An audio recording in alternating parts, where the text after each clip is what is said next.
Hello there. This is Gray Hughes of Gray Hughes Investigates. It's amazing when people argue with you about a case and they don't even have the basic facts right. Like right now, somebody said, "Are you telling me after Kanika walked the halls for over an hour, she didn't have..." And I go, "No, she walked the halls for less than 8 minutes." So you got people like that don't even start off at the right spot. So as soon as they say she walked the halls for an hour, I quit listening. Nothing else they're going to say has any relevance whatsoever, because they said that she walked for an hour and they've already started off in a place of absolute lunacy. All right. That's what I hate. Oh, by the way, good old Harvey Carroll's out there. He has a new pork chop look. He's opining that the shadow on the left side of the bridge guy's face is indeed some sort of lock of some kind of hair hanging down on that side. You know, some sort of a hybrid of a, perhaps a, I don't even know what that is. Oh, it's so ludicrous. Oh, yeah.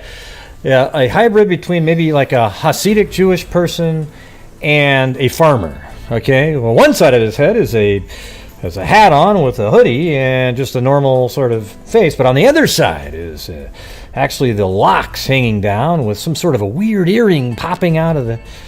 Oh my God. Pure insanity, everybody. And if you watch that stuff and you actually think there's even a half a second of reality associated with it, you need to check yourself into a facility quickly. All right. Now, something else I'm going to bring up is, hold on a second, let me go find that one. I mean, the hits just keep on coming. It's amazing what's going on out there, everybody. So Anthony Greeno, as he always does, just kind of, wings it, throws out whatever the hell he wants to throw out, and if it sticks, he has done good work going out to the bridge and filming the location, doing a pretty good sort of route, the flow of the crime, as I put it, basically, and he's using the stuff that I put out. That's how everybody came up with the flow of the crime, but they won't admit that shit. So the thing is he does good stuff like that, walking across the river, giving you a feel for it. But then he starts talking about things like there's a person named Cheyenne, okay, that actually was at the bridge that day and took some photographs later. Okay, she was actually there at 3:49. She was there much later. He's telling everybody it was 2:47 and she saw the bridge guy. Okay, that's just not, the likelihood of that are so low, because that means she would have had to be on the far side of the bridge at 2:47 to take that picture and then somehow run across the bridge guy. I don't know, it just doesn't make any sense, but he's putting it out there, and I'm going to show you guys how it's just not accurate. So let me go find where I put that.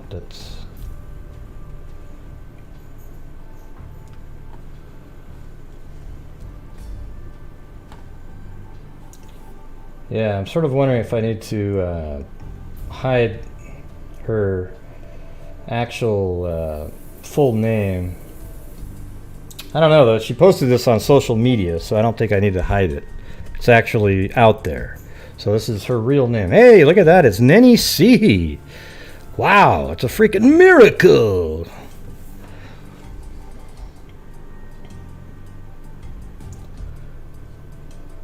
All right, so here's a comment that Cheyenne made at one point. What time did you get? Oh, wait, you can't see it. Hold on, let me switch to the other screen. Hey, look how I caught myself. I'd like everybody to applaud that I caught myself not too far into presenting without you guys actually seeing the screen. So here's a screenshot by Cheyenne a while back, and it says, "I was there around 3:45 to 3:50. The other girl I ran into didn't know she was going to be.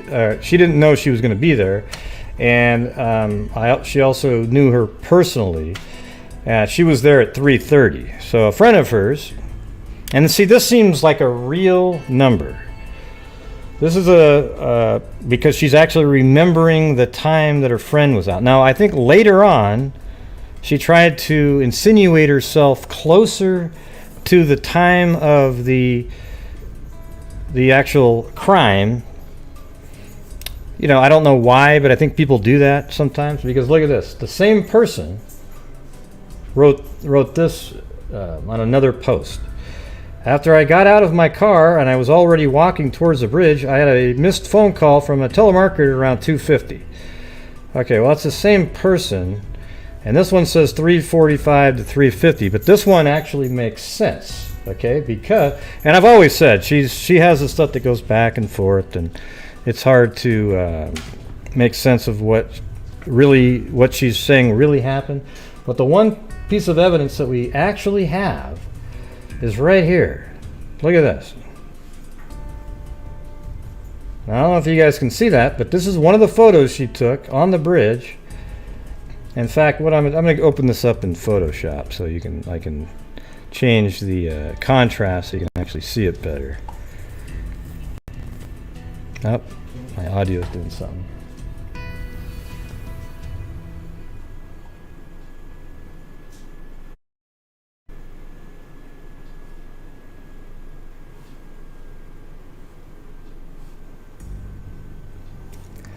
Alright, so I got Photoshop open, and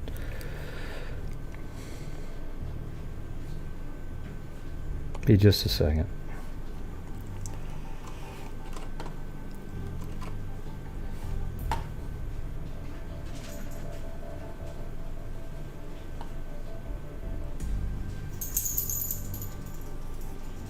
Yep, there's Blue jumping around again with all of his crap. Okay, here we go. Here is one of the images that Cheyenne took on the southeast side of the bridge. She was on the left side, facing all the way back to the beginning of the bridge on the northwest side. This is actually, she's on platform 5. Okay, and that's that forked tree right there. But see how it's actually, what I've told you guys, it's a combination of a bunch of different branches and trees right there. So that she's standing on that, filming back, but let me show you this right here.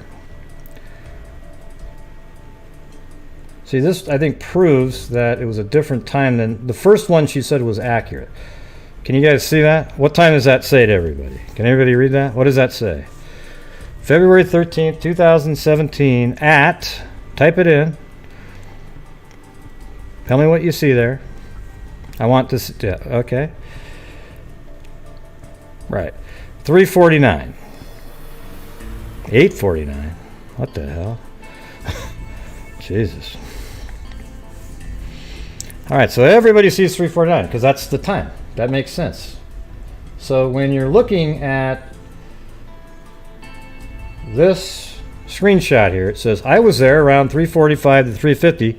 That makes total sense. The other girl that I ran into didn't know she was going to be there, and I also know her personally. She was there at 3:30.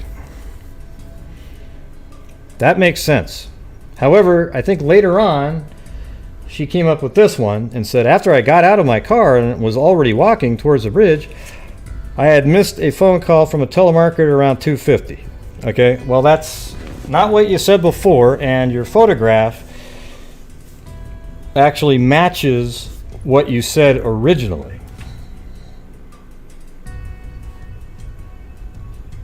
And let's see what this one, this is like a long thing. It says, this is the girl that was on the bridge. She said, first off, my initial response is, why didn't you message me? Oh, I don't know, she's angry about something here. I didn't report my findings to the police station as soon as I heard the news. 2 weeks later, a detective came and spoke with me for a lengthy amount of time. I showed him the pictures I took and explained what I saw, described my car and other vehicles around me. I think she got there around, maybe a little bit before Derek got there, or a little bit after. I'm actually thinking maybe she saw him when he got back to the car after walking down the 505 trail. And somebody said, oh, I guess she's responding to people saying her picture's weird. I don't think the picture's weird at all. It's just somebody that's hanging out at the bridge and didn't know that there was some 2 kids that were murdered, a few hundred yards away across the creek. Okay, I don't blame her for anything. Okay, the thing is the picture on her camera that was uploaded, it looks like the Snapchat 2, was 3:49. That's this one right here. We just saw it. So let's look at that again. It says February 13th, 3:49 p.m. I don't know if this was Snapchat or what the origins of how that was, the time was placed on that, but it's always been that she was out at the bridge and she took that shot at 3:49. Now, I believe that the killer is still possibly in the area at this time. Maybe just leaving, actually, at the Freedom Bridge area. Something like that. That's what I believe. Right? But to sit there and come up with this... Now, the problem with what Greeno's doing is he's boxed himself in, believing that Cheyenne saw the bridge guy at 2:47 at a location, I think, even on the path. Now you've got to be, the guy's got to be sprinting around, running around. Literally just took him across the creek, killed him, and then ran across the bridge and got over there, and then Cheyenne ran into it at 2:47. Okay, that's the problem. It's for him, it's the red shirt in the Molly Tibbetts case. He's got to go get that dialed in, because that's not, I don't think it's accurate. And as you can see, she once was saying 3:45 to 3:50 with a photograph that matched that time, and then later changed it. And I think she just might have changed that. I don't even know if it was intentional, but just accidentally started saying 2 something. Metadata. Jesus, are you joking, Jesse?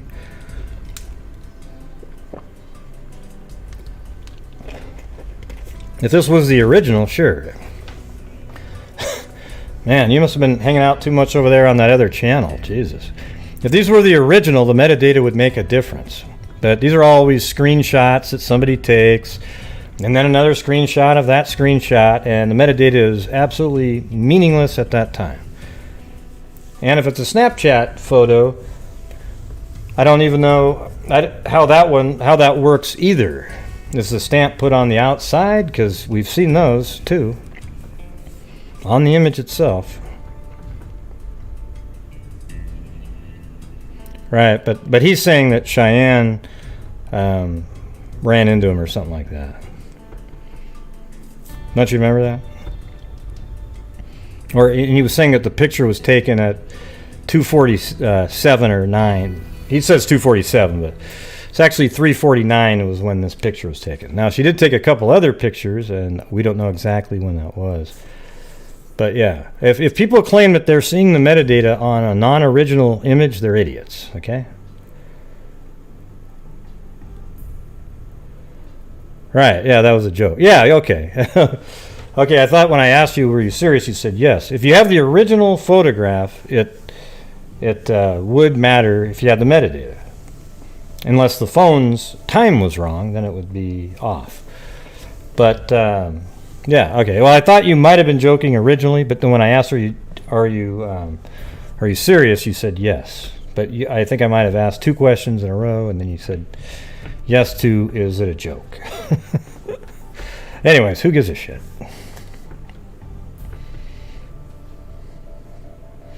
Yeah, metadata is a real thing. It's not a real thing when you're downloading a video off of YouTube and checking that metadata. And you actually, when people say, "Oh, I checked the metadata," they didn't check shit. Okay, they didn't look at a damn thing. They just say that because it means, "Ooh, wow, you looked at the metadata." I'm being so mean to Jesse Lynn. I'm sorry. Can we still be friends? It's a beautiful day in the neighborhood.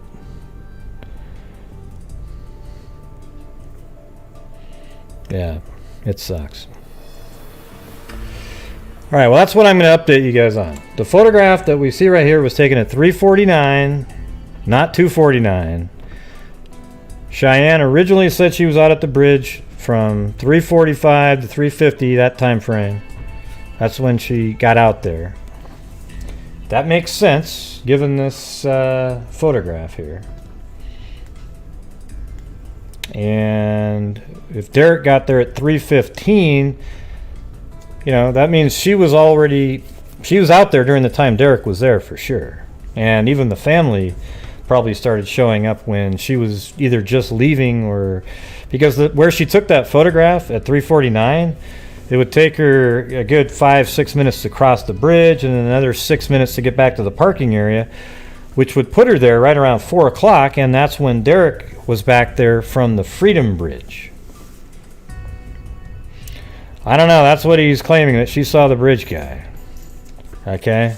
It definitely wasn't at 2:49 though, or 2:47 as he claims. 100%. That'd be insane. Well, I can't say 100%.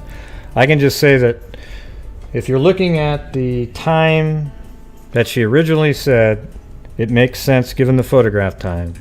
And then later she switched it to a whole hour earlier. And that doesn't make sense. So there you go. Well, metadata is actually, like if you take a photograph on your, or digital image on your camera, you can take the image and bring it into like Lightroom, and there's all this other information about it, what time the photo was taken, the f-stop, the shutter speed, the all kinds of stuff. The pixels. Tells you all about it. However, if you sent me that image and then I took a screen grab of that image, all it would be, the metadata would be, is my screen grab information. You would have lost all of the original metadata. And it's the same thing with video, any file really. If you create a Word document, the original has that. Now if you take a screen grab of a page of a Word document, you have nothing. You have an image of it. There's no metadata that's associated with the original.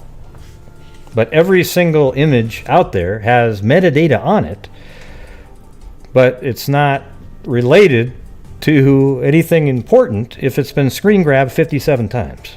You get what I'm saying? And so whenever you hear somebody on YouTube who's working with a really grainy photo that you can tell that's been screen grabbed, scanned in 75 different times, and they claim something about metadata, just run for the hills. Take off immediately. There you go, yeah. Data about the data, as Woods Girl said.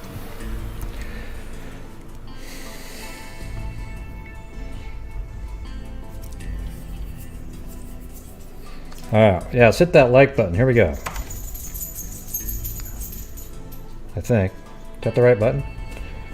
Oh, hell. I don't even remember. Yeah. Hit the like button, hit the like button, hit the like button, hit the like button, hit the like button, hit the like button, hit the like button, hit the like button, hit the like button. 20, 25, 30, 35, 40, 45, 50, 55, 65, 75, hit the like button, hit the like button, hit the like button, hit the like button, hit the like button. Oh my God! And Shogun put the thumbs up.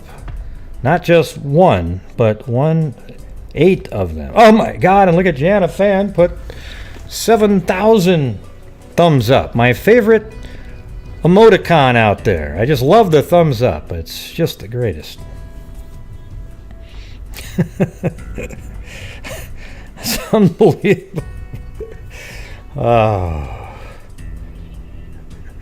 Damn autocorrect. Yeah. 7,000 thumbs up. I'd rather have 7,000 broccolis than that one. Okay. Yeah, well, there you go. Corn. Okay, there you go. I'll take a corn.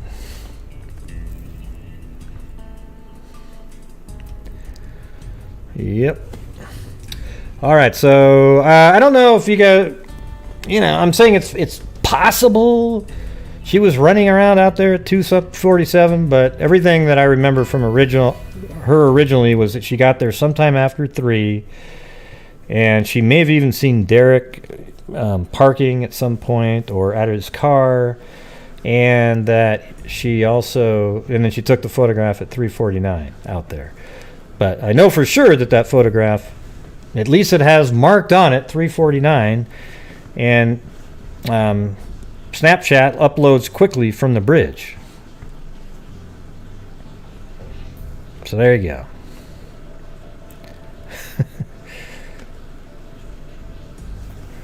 Oh yeah, there you go. Jan put some broccoli in there. All right, good.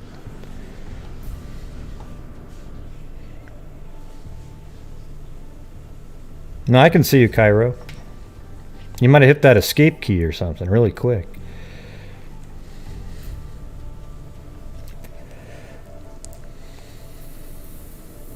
All right.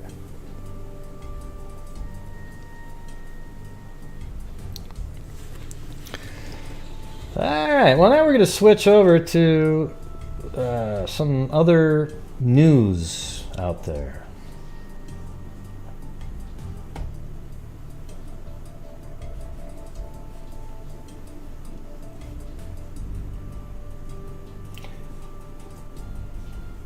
As soon as I can get to it. I shut down the wrong window just now. So there was an interesting story. About 40,000 of you sent it to me. It actually is a lot like there was a story about 2 years ago, it feels like, almost identical, where they found a car in a pond in Florida. Okay, look at this.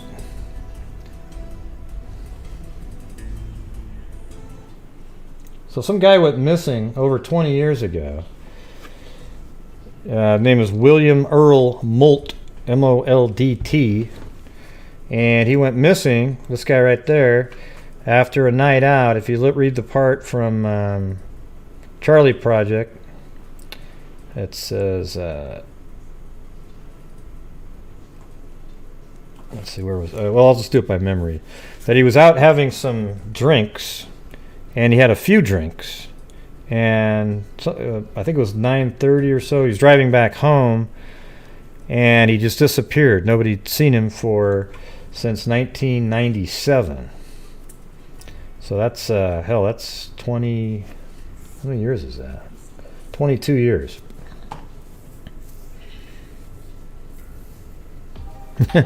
Thanks, Barbara Smith. She's too inebriated. Thank you. Excellent.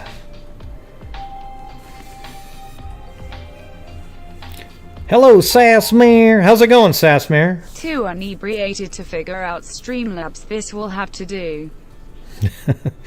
Well, maybe people will join you in a minute. How's it going, Sass Meer?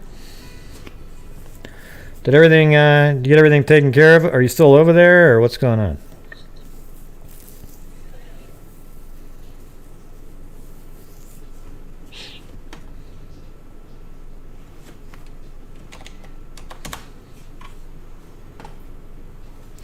Well, anyways, this right here, I'll wait for her answer. But this story here is really crazy because it's kind of what I do, and that's why people send it to me. I've never actually been able to find something, but somebody like this, like a car inside. The closest one is that case earlier in the year where we found the one 3D image where the house was being remodeled, and it was right at the same time where the kid found his mom buried in the backyard. That was pretty amazing. However, so somebody that lived in this neighborhood was looking around on Google Earth and saw this vehicle under the water. You can kind of see it in this image. I actually found it too later. I read an article, got the address, and went out there. Had no skill whatsoever in finding it. So here we go. See, look at that. That's the car right there in this development with a bunch of lakes and ponds in them. Probably some good bass fishing in there. Oh, you're going to join in, huh, Nenny? All right. So they located this vehicle, and they found his body in it after 22 years. And it's what's weird is see how this 306, the 3D Person version. Raising hand, medium light skin tone, female sign. I'll join. All right. The 3D Google Earth, when you put the 3D terrain on, it's the only one that has that good of a shot. I mean, look at that thing. And you can definitely tell that's a vehicle right there. And I bet you anything this is what happened. He was on this, driving too fast, and then he just shot off the end there and went right in the lake. That's the only thing that makes sense. And then it was probably here, and then just sort of floated over and sunk over there. But I don't know what happened to him. Well, it's kind of weird, too. I mean, they need to probably do an autopsy. Maybe somebody did do something to him and sort of drove the car into the pond at some point. But if you go to Google Earth here and you go back and... Hey, thanks, Nadia. And Kit Kat. 1 for the money, 2 for the show. Rolling on the floor, laughing, smiling face with smiling eyes. But check this out. When you go to different Google Earths, you can't see it very good. They said you could see it, or very well, I guess is probably the... cloud, and you can barely see it if you squint your eyes. There's a little light area there, and there you can see it, but that's definitely not something you would say, get ready. Oh, look, a car, right? If you were just looking at satellite images like that, you might go, that's an interesting thing, and go look at it. 3 to get ready and 4 to go. That's on one of the Beastie Boys songs. I will join too. Man, we're going to have an inebriated freak family here in a few minutes. That's for damn sure. But, you go back in time on Google Earth, and you can't see it. All these years. This is 2014. It looks like you can maybe see something in the water there, but, you can't really see it. It was a little bit windy. Caused some waves, and then the sunlight hit that, so you can't see it. And you just keep going through there. Look at that. We're going back to 2008. You can't see it. 2006, no. That's 2005, no. They claimed in the article you can see it clearly in 2004. I disagree with that. So this is the most recent satellite image. However, when you go straight to the terrain mode, boom. Now look at that. My God, that thing is a little culvert pipe right there. I mean, that is just an absolute car. Look at that. No doubt about it. Oh hell, I got to join in again. Are you doing shots, Barbara?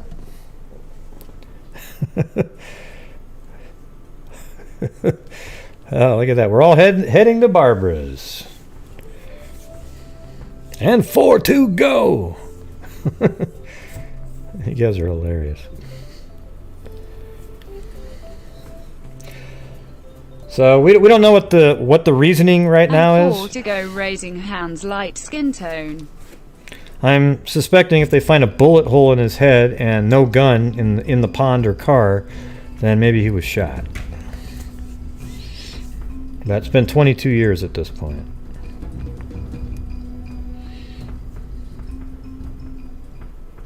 Okay, well, we're all heading to Barbara's. All right. Thanks, Woods Girl. And then Nenny C. Let's see. And then Barbara Smith again up there, too. Yeah, I guess it just kind of depends what time of night. What if it rolled slowly? So that makes you think it could have been something a little more nefarious, right? I mean, first of all, it missed... Well, that's interesting. Let me go to the street view here. If there is one. Probably, no, it's private. It almost looks like there's a guardrail right there. But that probably wasn't there in 1997. As a matter of fact, when you go back to about that time, so this is 2002, 99. It just got done being built, I believe. So that's February 1999. That shot right there. And then look at that. That is 1995. It looks like fields where people grew stuff to eat. I mean, look at that. So that 100% different. That's 1995. Now watch this. 99. Oh, the whole development's being built there. Yeah. I mean, who knows if there were tracks or what? You know, I don't know. Yeah. If it drove really slow though. Okay, open bar, come on over. Like it just sort of trickled into the water, eased in. Maybe that's it. Wow, Nadia bought some Crown Royal. Thank you. This is for the Crown Royal, Barbara. Yeah, you could have rolled backwards. So it's interesting to look at this picture here because this is the same year that his car went rolling into there. So let's see if there's anything about how it started to look over time. That looks like it's got the basic look at that point, though. You know, it makes you wonder how he would have... I'd like to know where he lived and what bar he was at. And if he's in a place that he shouldn't be at all, then you start questioning that a little bit.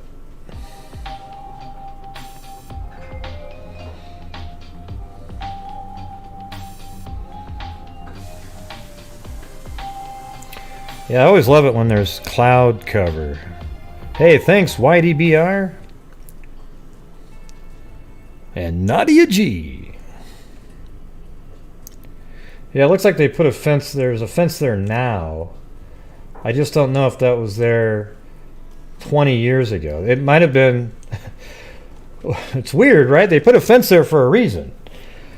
So they must have thought, gosh, had somebody gone in, you know, maybe somebody could roll in here. Well, didn't you check to see at the same time? Or maybe somebody did go in there and you got that car, but you didn't get the other one. Or it could just be that this one, I mean, you'd have to have snuck in like right through there to do it. So let me take off. See that? I want the Junior Johnson moonshine. I'll be good. All right, Barbara Smith. Hey, I'm gonna go like this. Let's see if we can see that fence. Okay, I see it right there. 2019. I'm gonna go back further. Oh, it's too blurry. Okay, that's 2005. It's there. So it kind of makes you think it might have been there already. I still see it right there. That's 2004. Okay, I think that's it right there. You guys think that's it? That little white line? I do. That's 1999, February.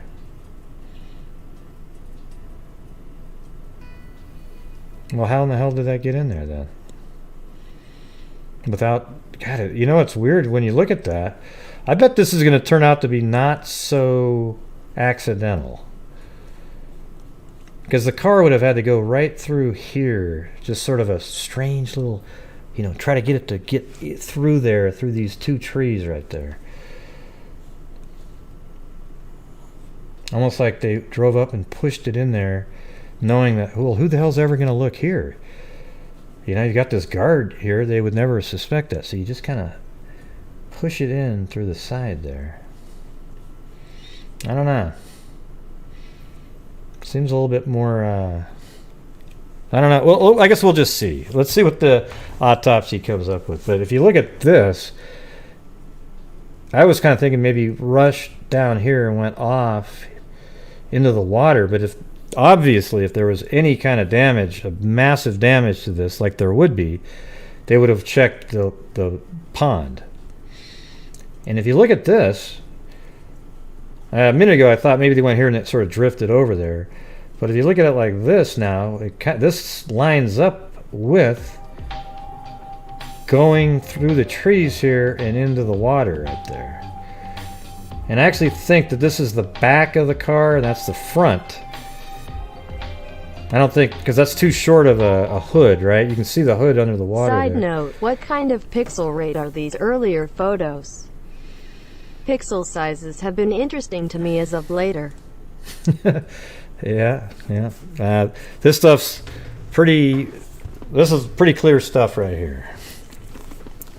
I'd say like half a meter or better. I mean, better than that even. This is good stuff. Let's see. Yeah, so if you look at it like that, this is probably the back of the car because it's very short. And then this is the front of the car. So the car came in at this angle like this 22 years ago and somehow skirted right by this fence there. It's either a suicide or somebody rolled his car in there.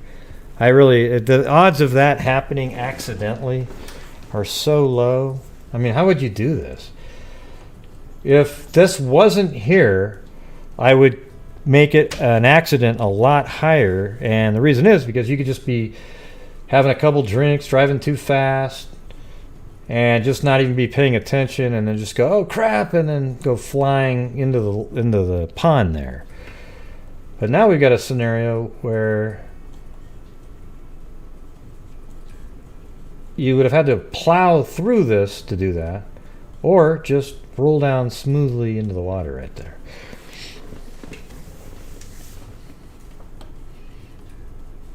It doesn't end early. They just put it there for exactly the scenario I was talking about. People driving this direction and blocking them from maybe going into the pond. Right there you've got, with a gap there, and then you got the same thing. You think it should be going over to here, right? Well, wouldn't that be crappy then, Wally? If this should have been, let's say it should have been, if you look at this one, I guess what you're saying is this tree on the end there, and then there's a tree on the end there, you think it should go out to here. But if you look at it like this, don't look at the trees, look at the pond. You notice how this ends kind of on the shoreline of this side, and if you go over here, this side also ends basically on the shoreline. So it's symmetrical to the pond. All right. So I see what you're saying though. If you're going to base it on the tree look, then maybe it should be out there, and you're kind of speculating with the comment that it knocked down the barrier at one point, but nobody thought to look in the pond.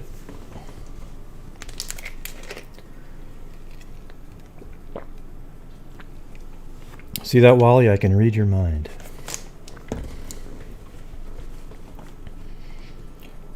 Yes, hit that like button. Let's see. You guys still there? You guys you guys were chatting away and it just stopped. Oh, there you go. I had to refresh.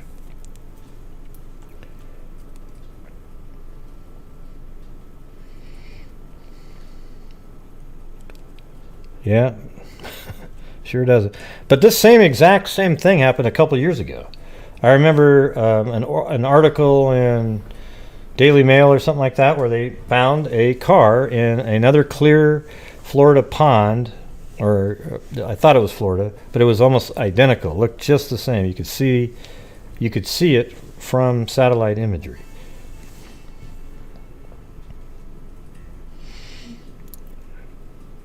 Yeah, but we just went over that, Lynn. We already said that it looked like it was I thought it was going straight, but then if you look, there's a barrier right there. So how would it have gone through that? We've just kind of covered that whole thing that you just said. And no, it doesn't look exactly like it went straight. This would be the lane that you would be in, driving, right? So if it went straight, the car would be over there, the car's here.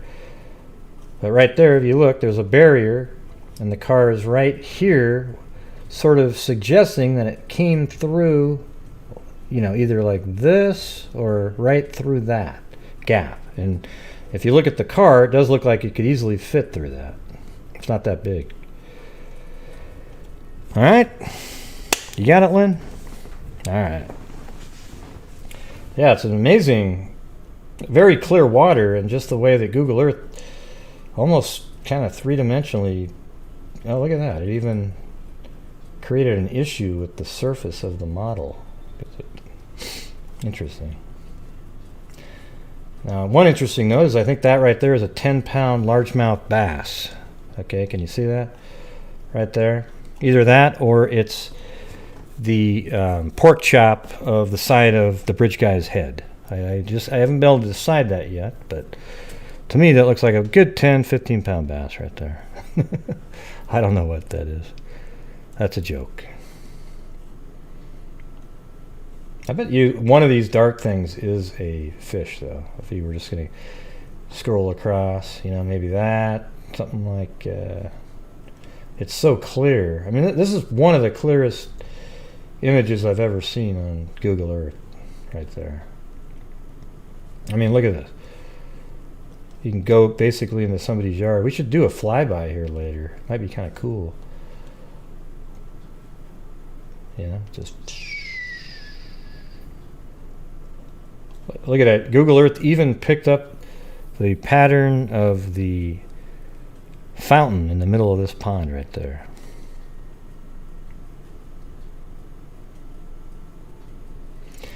All right, so that's it for that story, but thank you to all the 1,000 of you who sent that to me today. I really appreciate it.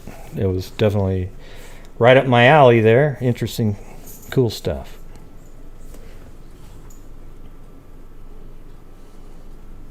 And what was neat is so many of you thought of me the second you saw that. Oh, God, Gray would love that. Yep. All right, now we've got some Fotis Dulos, or as we call them, or I do anyways, fructose, all right? So what are the two things? They did a search at a pond today. And the pond, which is strange, is right next to where he... Let me load that up on the screen here. It's very close to where he lives. Thanks, Barbara Smith. Another shot down, huh? Yeah, that's right. 1,200 views. Thank you. 1,200 news for you and whatever YouTube gets. So as we discussed on a show a few nights ago, we know that there was activity. The Dulos' pickup truck, the Tacoma, was seen in the area at 7:03, and they see that it's parked here at 7:40 and 7:57. Then they also know that Dulos they believe that he was lying in wait at Jennifer's house at 8:05. So I think he probably parked that car there probably at 7:06 on that street, and then walked all the way over to Jennifer Dulos' house, hid outside the house right here. Then when her car entered the garage door opened, he snuck in behind it, kind of kept a low profile, the door shuts. Then he attacked her, probably bludgeoned her with a hammer or knife, stab. Who the hell knows what this guy did? He's a whack job. And then he cleaned up the garage, and he spent a good 2 hours and 20 minutes cleaning up the garage. At least 2 hours and 15 minutes. Loads her up into the, I guess it's called a Suburban. Her Suburban that she had just driven back from. So at 8:05, she returned home from dropping her kids off at the school, which is just right here. Look how close this is. Right there. Really short drive. You see her on surveillance cameras right here. Right here coming home. This is 8:05, so she probably pulled into here at 8:06, 8:07. And after all the cleanup, her body's put into the same Suburban that she drove home in. That Suburban then takes off, and at 10:25 is seen on that same surveillance camera driving this direction. And so that's at 10:25. Now the one sort of strangeness in the case is that there's a 47-minute gap from the time that you see the Suburban over there and the Tacoma showing up on this surveillance camera right here, driving back towards his house. So you're saying, so what's weird is there's 47 minutes missing. They do find the Suburban parked just like how I have it right here, parked right there, and the Tacoma was spotted parked here for, I'm assuming the car was there for almost an hour. It was sitting there, the Tacoma. He just got out of the car and walked. Now, was Jennifer in that car with him? I don't know at that time. Excuse me, not Jennifer. Was Michelle in the Tacoma at that time? I don't know. I think when the Suburban pulled up here, Jennifer's body was in the Suburban. And so at that moment, there was about 47 minutes of unexplained time from the time the Suburban's caught on the surveillance camera at Jennifer's house, leaving the house, to the time it's seen spotted down the freeway. So that's about probably like 40 minutes of unaccounted for time. Does it take 40 minutes to move a body to a pickup truck? I don't know. One of my theories is that the body was put in the pickup truck and then driven, and at that moment drove way out here somewhere, maybe even this lake here, who knows, dumped her body there. Then you see the pickup truck later driving back and gets picked up here at 11:12. Now, the information that's out today, they're searching this reservoir out by Fructose's house. So the whole drive, it was documented, with the Tacoma back, didn't really stop or do anything that, there was no missing time. It showed up at all the different, like this rest area, this rest area, this transit district camera here, this area. It went, every single location it was picked up on was consistent with it continually moving, 60, 70 miles an hour. So today they were out searching in this pond right here, which is interesting because that would just mean that the body was moved to the Tacoma and they were doing things. Maybe they had to keep waiting for an opportunity to actually move the body. I don't know. But now that they're looking here, if they do find the body here, that means that they did drive all the way back. Her body was in the back of the Tacoma, and then they dumped her in this lake right here, which is absolutely, it's like 1.2 miles as the crow flies to Fructose's house right there. Now on the news, they made it sound like it backed up right to the back of his house. It seemed like they were almost referring to this right here. I don't know if this here is considered part of the same West Hartford Reservoir. Like, is this part of that? Connected by a creek or something? I could see it being, it does sort of look close enough where maybe they're related. So there you go, that's that. And I guess the police, well, I don't know if it's the police, but there's the same theory that I have out there was mentioned in an article. Let me see if it's this one.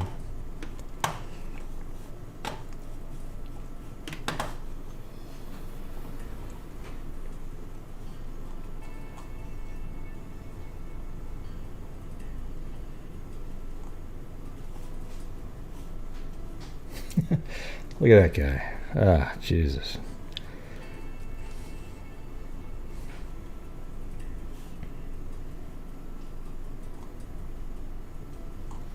Yeah, so maybe we can go over this. Let me play this. Meanwhile, state police still...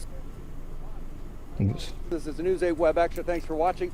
We're in West Hartford at the reservoirs. This is the back side. People don't normally see this side of the reservoir because it's closed with construction, and that's where state police were searching. There are 3 different bodies of water, but we want to be clear, no divers were here. Okay, there are 3 different... Okay. Troopers on the ground, not only searching the trails, but ahead... All right, so I'm going to switch this because he just said that there's 3 bodies of water. That's what I was just looking at here. 1, 2, 3. And since they're saying it goes to the back of his property, I bet you anything it's something like over here. That's what I'm going to guess. Let's see if there's any... yeah, there's no street view or anything anywhere near there. How about... yeah, nothing.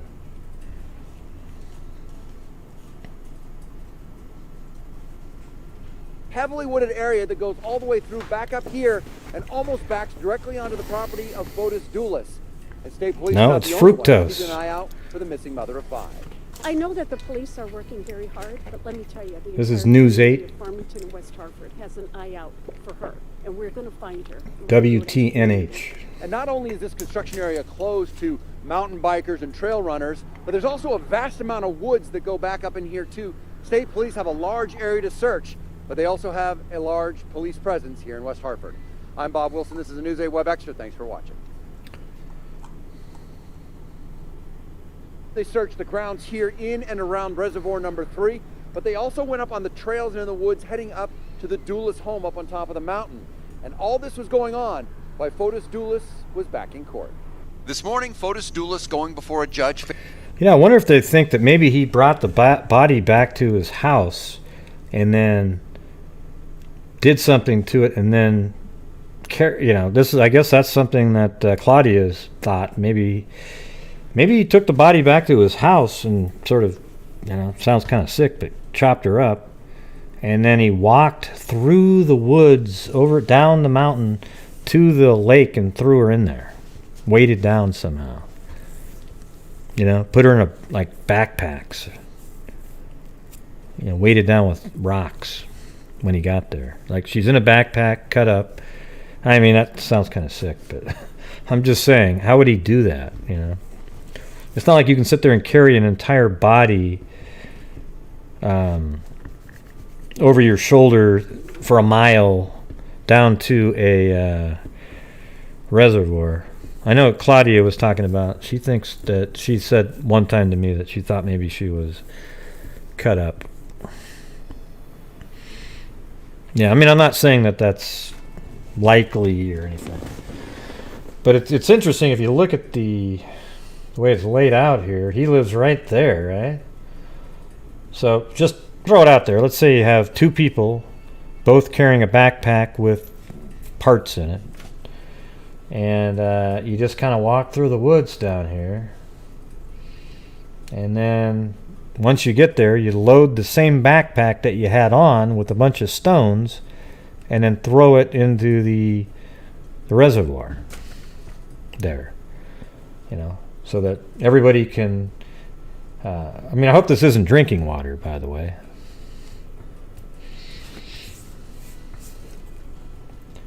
And, well, the reason I'm saying that now is because if you listen to that last video was they said that they walked all the way from the reservoir through the woods to Fotis Dulos' house. So why would you do that? Unless you were thinking he may have walked through the woods to get there.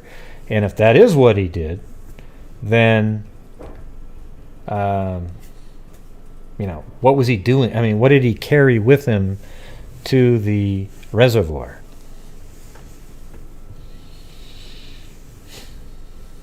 I don't know. Isn't that what Barney Fife was saying?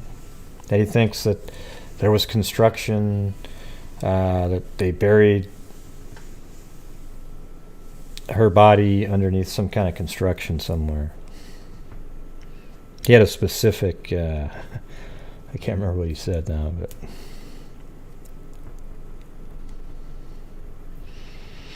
Yeah, they did. They got rid of a lot of blood-soaked items. And what I'm actually thinking, I don't think they would have thought to look here because it's so freaking close to his house. I mean, although maybe that's what the genius of it was, right? Like he thought, well, why the hell would they look here? Her car was found over there. Who would be so stupid to bring the body and put it close to their house? So the police didn't look there. So maybe through intel, with with Michelle Troconis, asking her questions. I think they're trying to cut her a deal. She might have even said, yeah, well, listen, this is what we did. We walked through there, and then she might have actually told them, and that's why they're there. And if that's true, right now, right about this moment, Fructose is shitting his pants. Okay? Yeah.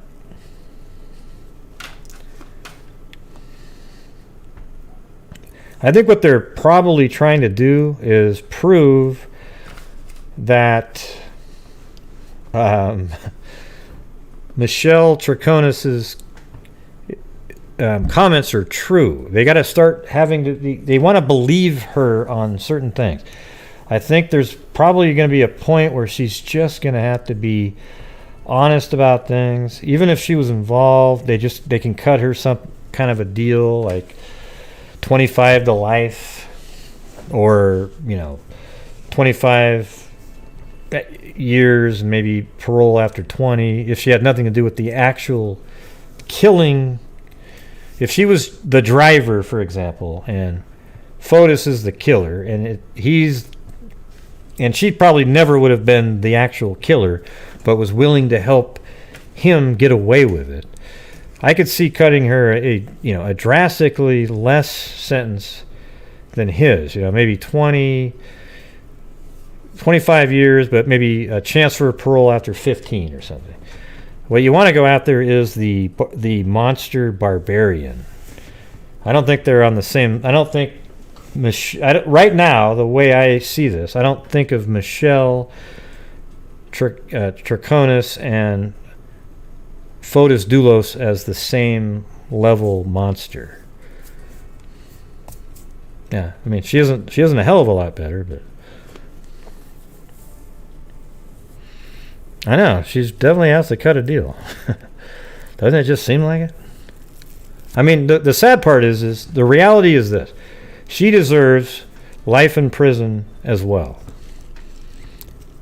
However, cases don't work like that always. I've seen ludicrous cases where somebody that actually was the killer got like 10 years, and then the other person, I mean, just insane stuff. The one that planned it got the big sentence, but they had to cut a massive deal just to get to the final result of getting, charging the main person.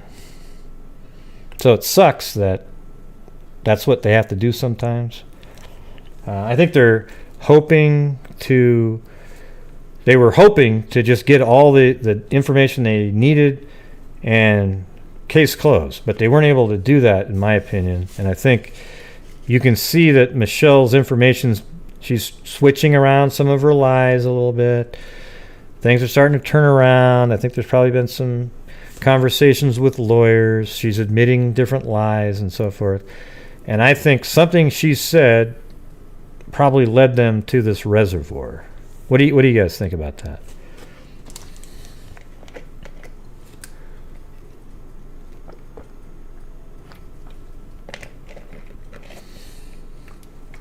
And yes, I'm drinking, so whoever that is that gets thirsty every time I drink, I'm sorry.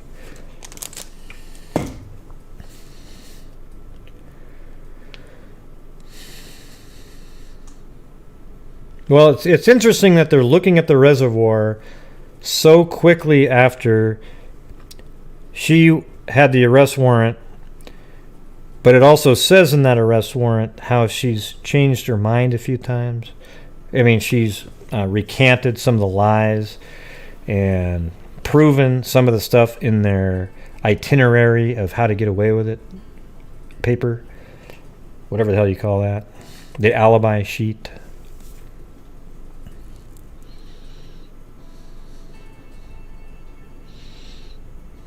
I don't know if there's a septic tank.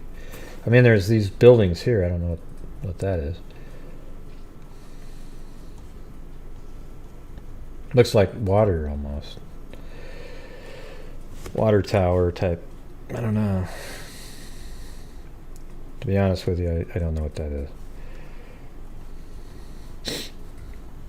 I wonder if they were right there in those shots we were looking at. Right in this area.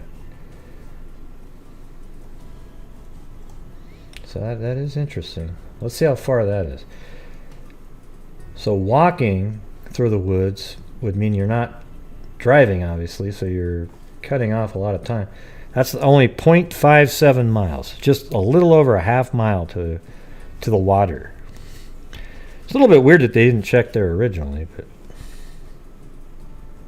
having a reservoir pond area so close, but they probably thought, just like he did,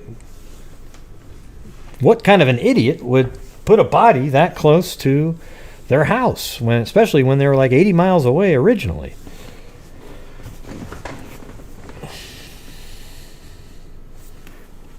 Every time, did you ever answer Sass Meer, how everything's going? Everything flies by. As soon as I see your green face that you put up there.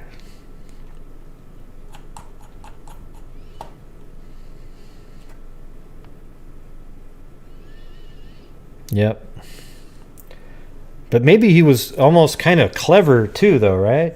Thinking he was sort of one step ahead. Okay, they're not going to check the pond near my house because what idiot would throw their stuff in that pond after if they assume that I killed her 80 miles away? Why in God's name would I drive the body and put it 0.5 miles from my house? So they're not even going to look there. And I guess they hadn't looked there.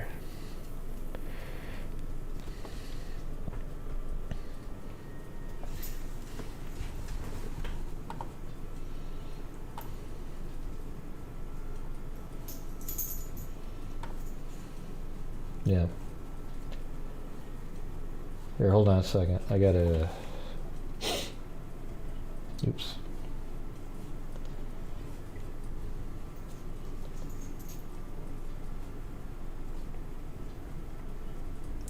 I'm just setting up a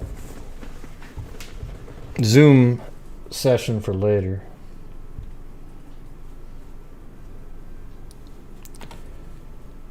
But I'm going to put the numbers in there now.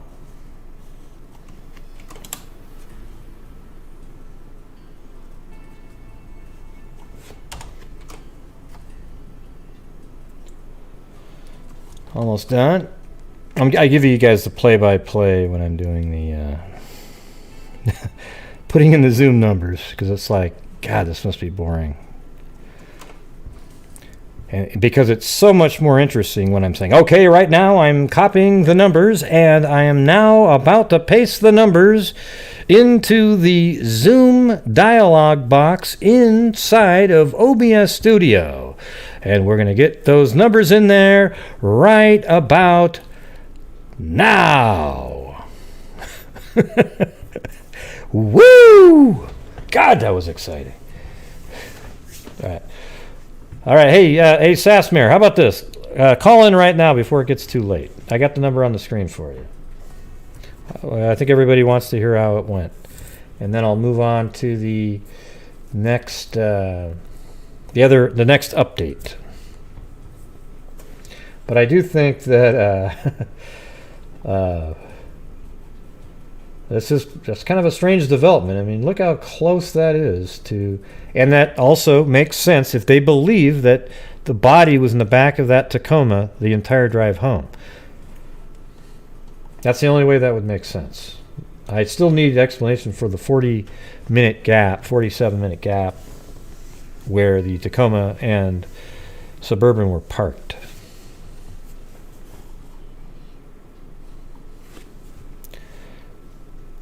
You got the, hey, Sass Meer, you going to call in? I got the number ready for you.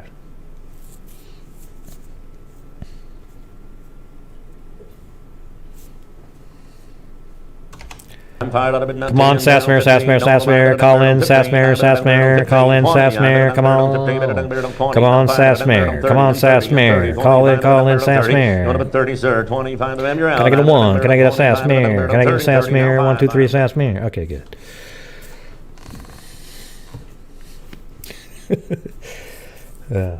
I didn't see it ring.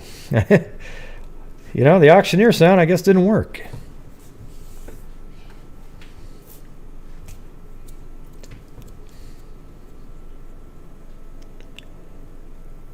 Yeah, he's all over the place.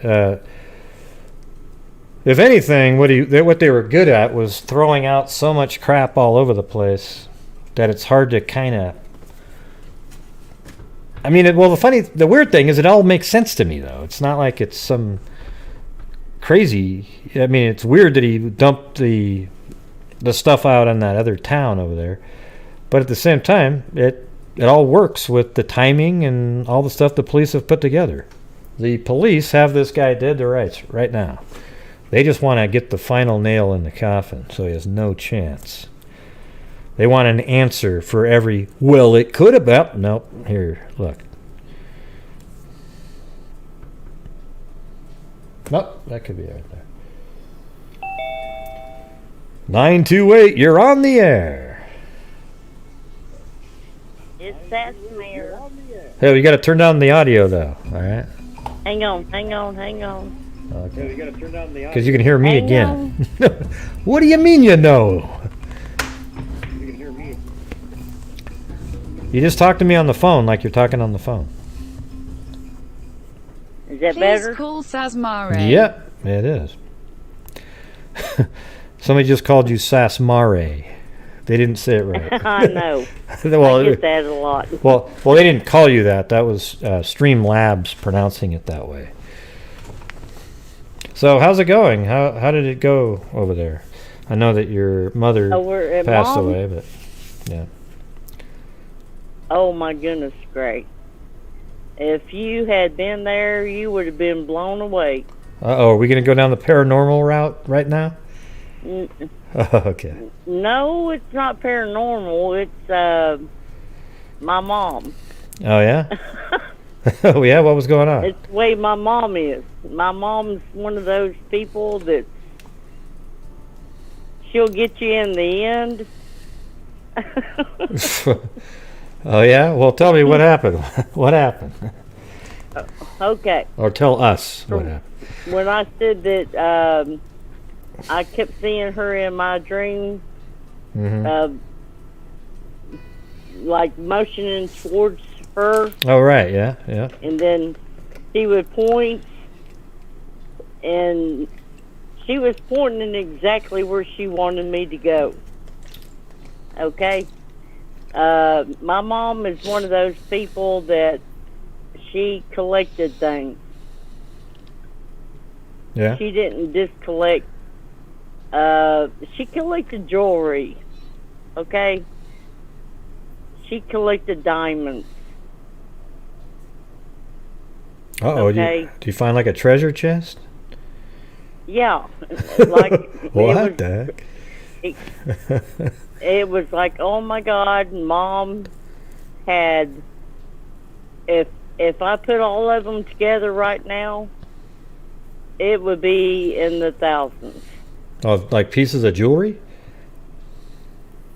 There is some of them that is like from she was born in 39. When she was about 14 years old, that would put what year? 20. I mean, when was she born? Like 39. 25? She was born in 39. Oh. When she was like 14 years old. Oh, 53. Yeah. So she has been collecting jewelry since she was 14 years old. But so explain, And like you went there- in there and you saw, because in your view you remember her pointing at something, but did you see the background and everything behind her when she was doing that? Like you knew exactly where she was standing when she pointed? Yeah, I knew exactly.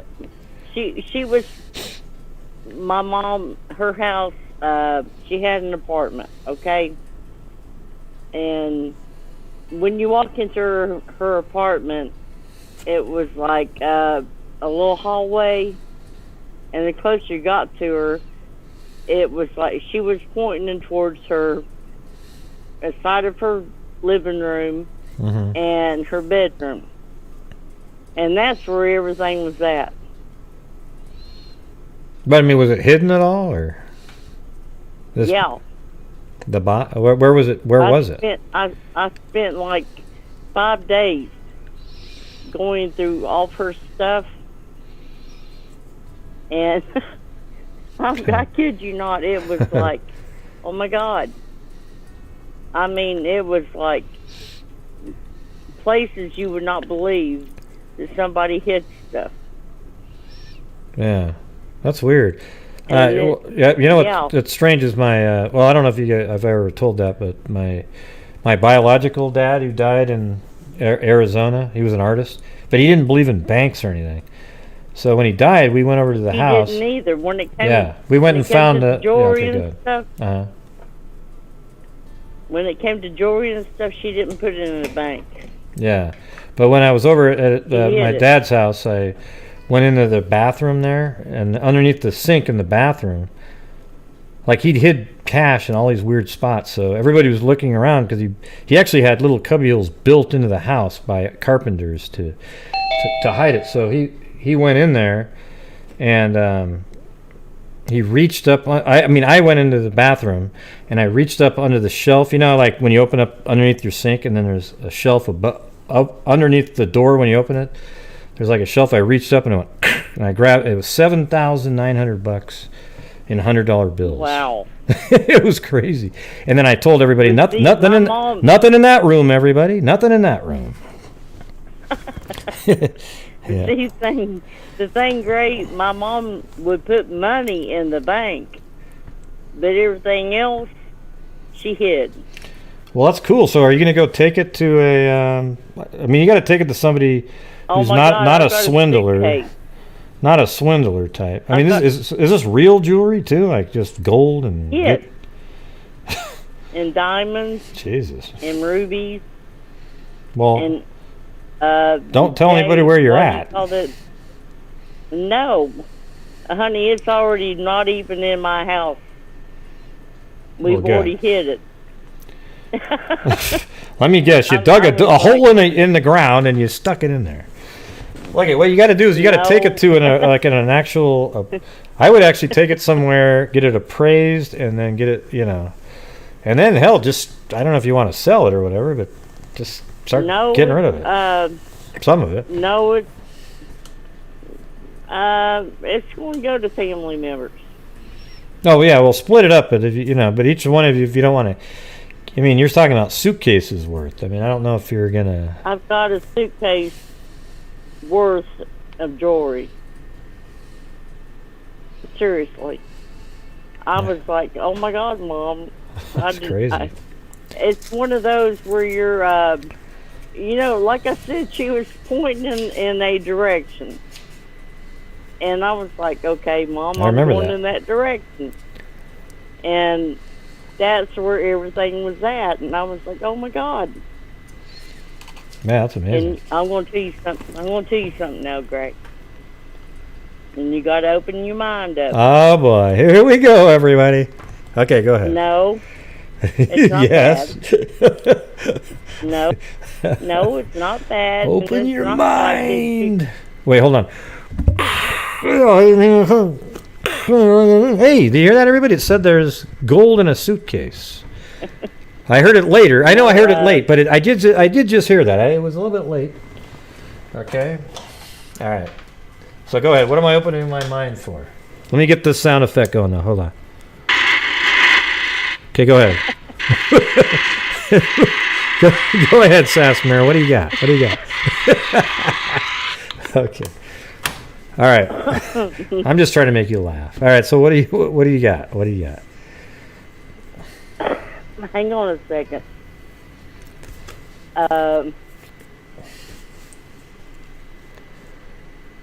My mom had a lot of wrinkles. Mm-hmm. She looked 90 years old the last time I seen her. In her casket, she looked about 60.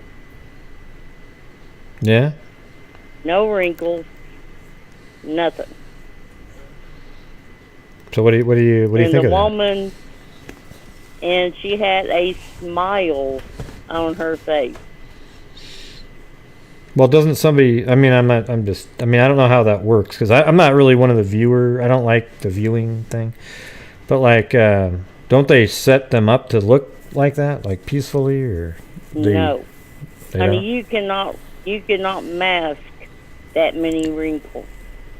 You cannot. How about the smile though? They I don't mean- put those on them. No, They don't. Okay. it was our family. Every one of us went up to her sister, me, my sister, our family. Everybody was like, she's got a smile on her face, like, gotcha. Well, somebody just typed in that it was a smile for you finding the gold, or the jewelry. No, my mom's one of those people. It's like, gotcha. Well, that's not getting you. That's giving you. I mean, got you like, hey, here's the. What do you mean? How did she get you? You gonna work for it, Oh, I see. and I did. That's my mom. My mom's one of those people like, it's yours, but you gonna work for it. Yeah. So, but you guys should get it appraised and sort of figure out what you have there, right? Because here's what you don't want to do is split it up. Okay, and you put it on a table and you put your hand down and you kind of slide over what looks to be a third, and then somebody else gets like this 8-carat diamond that's worth $1 million, and the rest. That's what I'm saying. We're going to put it out on a king size bed, Oh boy. and hopefully that's big enough. Yeah, you don't want to do it that way. You want to actually get stuff Well, appraised just and then put it separate down. out. Yeah, but get it appraised because you don't know what you're separating out. See, what you need to do is each item has got a value to it. You don't want to. I guarantee it's going to cause problems if you don't know what they're worth and you sort of go, well, how about that necklace, Jim? And then Jim gets the 12 pearl necklace, and then you go, well, here's another 12 pearl necklace, but it's not the same quality at all, but you thought it was, so the other one's worth 50,000, the other one's worth 10, and then the diamond over here is worth this much. You gotta, I guarantee it'll create way less stress if you guys know what each of the items is worth.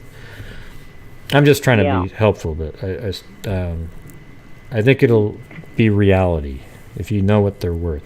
Because that way you can go like. But we're going to like separate them out and then go for it. Yeah, but you're going to separate it out before you know think what they're worth, though. That's what I'm saying. But hell, I don't care. Do whatever makes you guys happy. I'm just throwing it out there. Well, the thing was, Gray, I had to just take everything and just dump it in a suitcase. Yeah, so I would put it out there and then maybe separate all the diamonds in one spot, all the necklaces in another, and then bring That's them what I'm in saying. and have an appraiser tell you what each individual item is worth.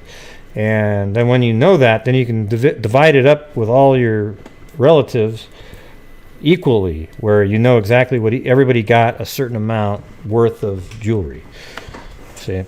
That's what I'm trying to nobody else wants it. The only one that wanted the jewelry was me. Okay, well, then I guess it's yours. Why do you need to split it up? Well, the thing is, Jewelry schmoolery, one they set. said. Yeah. there's Right. one set that is like 65 years old. Yeah. Well, I think I've it's got pretty to cool. find Send a that's picture in. way heirloom. How about do this for It's fun? way We can heirloom. do this because I've got a couple friends that's what they look up, stuff like that. So you should take some pictures, and then we can just see if people can find what it is. Some of the old stuff. Yeah. That'd be kind of fun. But how you doing now, though? How you feeling? Are you? I bet it was pretty shitty at first when you got there, right? Well, like I said, when I see my mom with that little grin on her face, it was like, yeah, Mom got us. Yeah. Yeah. That's my mom. She was one of those people. But that was 5 days like, later. What was it like when you first got there? Were your other family members when there I too? first got there, Yeah. when I first seen her, it was a shock. But when I went back up there and looked at her again, it was like, Mom got us. Yeah. Like I said, she's one of these laugh. country girls. She's one of those people that she didn't give a big old flying shit. Mm-hmm. I mean, I have no doubt where she's at. But, you know, she's one of those people that's like, this is what I want. This is what you're going to do. Awesome. And she let me and my sister know, and unequivocal circumstances, you're going to do what I say. Mm-hmm. And that's what we do. Yeah. Well, I know everybody was thinking about you. You know, you always see people Now, there's in the chat. There's another thing I Oh found my out God, while I more. was there. Here's some more, everybody. Here we go. Ghosts. That Brooklyn Farthing, the girl's been missing for years. I think I remember that name. Didn't I cover that or something? I don't remember now. I found out she's our cousin. Oh, really? Yeah. Oh, I'm gonna have to take a look. Did I look at that once before? Yeah, it's been a while.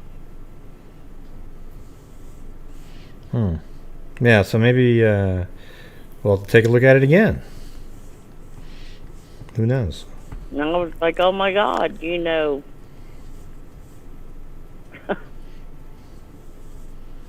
Yep. Are you reading the chat? Here's the thing, everybody. Whenever Sass Meer really slows down in what she's saying, she's just staring at the chat. I was reading what Jay said. Yeah. J.K. said, I have never and will never inherit a penny. And I'm okay with that, Sass Meer rules. Well, you know, coming to inheriting stuff, I didn't want to inherit all this because it's going to be like her sister, my aunt, the only living relative to her brothers and sisters. She's just like my mom.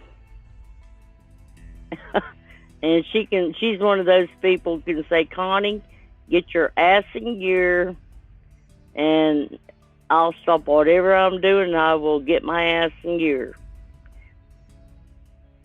You know, and she says, do something and Connie gonna do it. But yeah, all of them over told me that Brooklyn Farthing is a cousin. All right. Well, we'll send me an email on that one. Well, I won't get hubby to send it in because we're just now back home. Yeah. Well, I'm glad you had a safe trip, and that actually meant something when she was pointing, and you found after 5 days a treasure chest of rubies, doubloons, and what else? Diamonds. Yeah. Yeah, all kinds of jewelry. And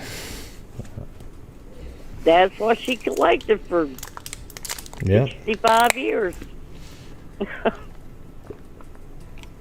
That's awesome.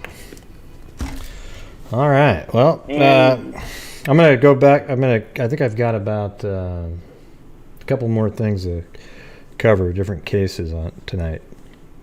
But I'm listening. Love you, Gray.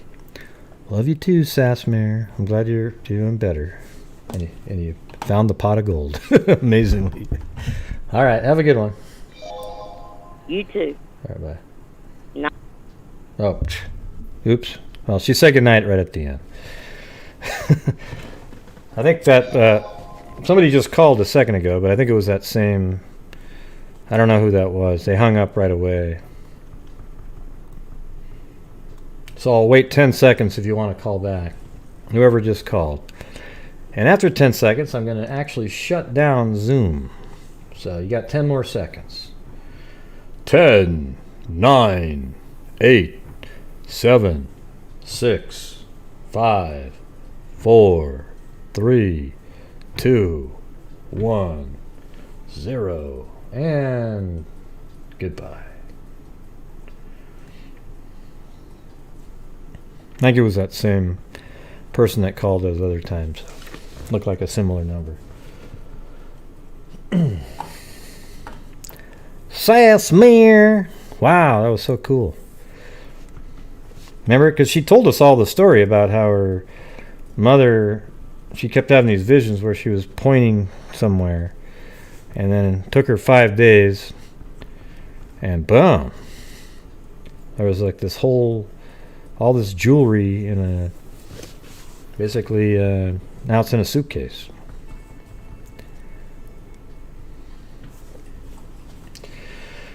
Okay, so hopefully in the fructose case that they do find a body here.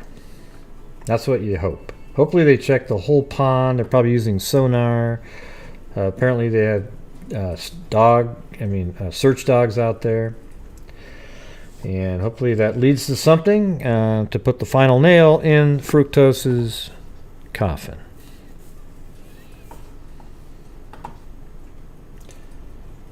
Okay.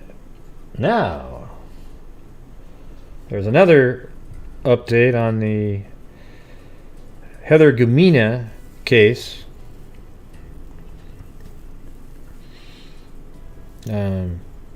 Let's see. So there was one of the things that I was right about. The broken collarbone that she had was something he did. And I don't know if it was that great of a speculation, but it seemed kind of obvious. But when she was in the hospital for her broken collarbone, it was created by him. And that's why she was so scared to leave the hospital. Like she was like, I can't believe they're letting me out so soon. I mean, who says that? Everyone wants to get out of the hospital. Or most people do. So her collarbone was because he beat her. And that's how she got the broken collarbone.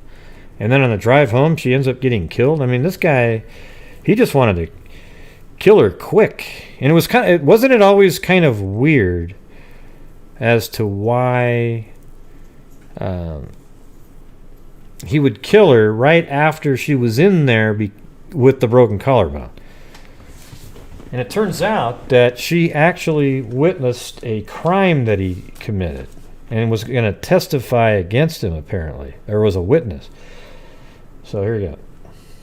It's weird how it got kind of weird like that. I don't know if it's in here. Let me just go down here. Anthony Gumina of Pleasant Valley, California, about 50 miles east of Sacramento, appeared in court 4 days after the body of Heather Gumina Waters was found. Heather Gumina was a witness to a crime and was intentionally killed to prevent her from testifying in a criminal proceeding. The criminal complaint says, according to Sacramento Fox 40.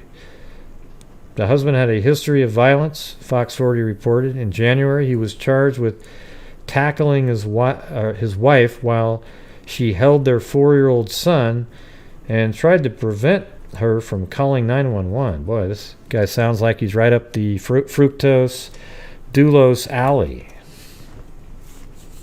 It's not clear what crime the complaint, except this guy isn't as cunning. This guy's just he's not smart probably whatsoever, so he just does the brutality part of it all. Camina was also accused of threatening to kill a former business partner and burned down his house in 2017. He allegedly kicked in the man's front door, pushed him to the ground, and drove away in his backhoe, according to the station. He tested positive for opioids and methamphetamines at the time. Oh, okay. Well, jeez. He can get better. I mean, I feel sorry for him now because it was just, really, he was just on opioids.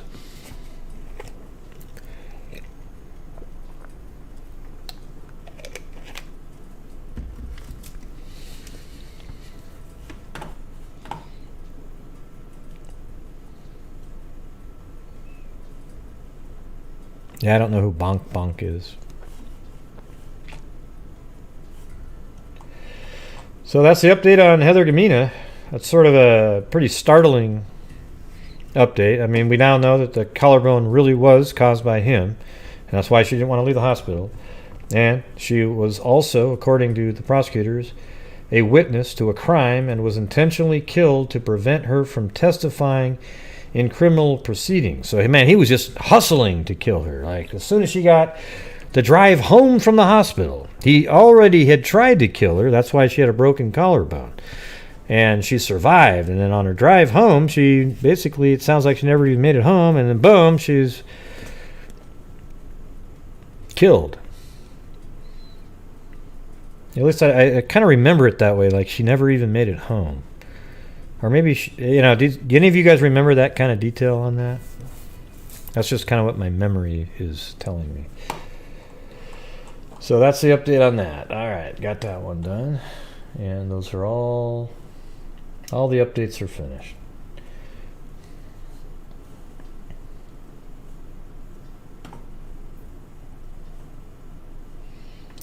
So now I was going to take a look at the 1991 cold case of the yogurt shop murders.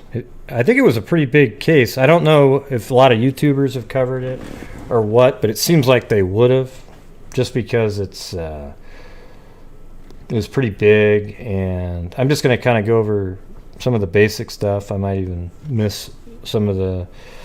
I mean, it's a crazy case where these 4 kids that were all below the age of 17, one of them was 13 years old. They were working at a yogurt shop. 2 of them were there kind of helping their friend clean up because they were going to stay overnight at her house. And then somebody came in there. All their clothes, everybody had their clothes removed, but they were bound and gagged with their own clothing. The store was set on fire, and 3 of them were burnt where they were under. It was hard to make out who they were or what race they were. And then one of them wasn't really burnt bad at all, and that one they determined there was sexual assault in that one.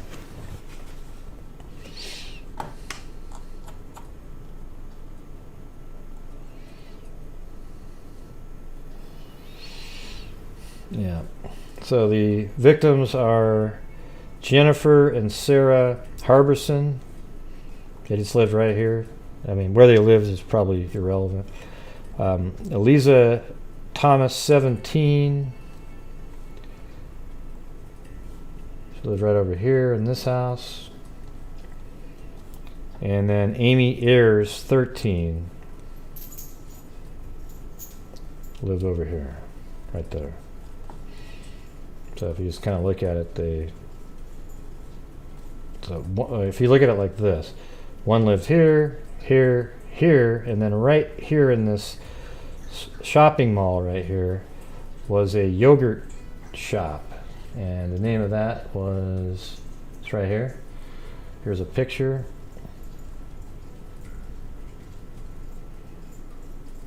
And I can't believe it's yogurt. So this is where they were, inside this building right there. Now on Google Earth, I think I've located it's not called that anymore. Very few companies like that stay around all those years. So I think it's this one right here. And the reason I think that is because you got the 2 windows here and this thin door, although you can't see the whole door. But then right here you got 1, 2, 3, 4, and then that little wall like that. So if you open up the Google Earth, see that? You can see it. Now this door might have been different back then, but you've got this one, and then this little, almost like a chimney thing, then 1, 2, 3, 4, and then the brick wall down there. So if you go back to that, see, So I think it's this right there. Now this might have been narrowed over time, or maybe there was a different door there. But there was a fire, so obviously there was remodeling going on.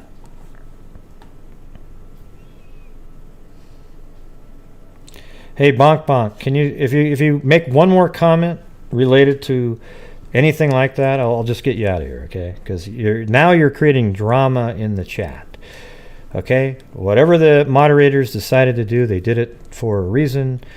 I trust them, and so just kind of, don't worry that you didn't get removed. You had a comment removed. So what, okay?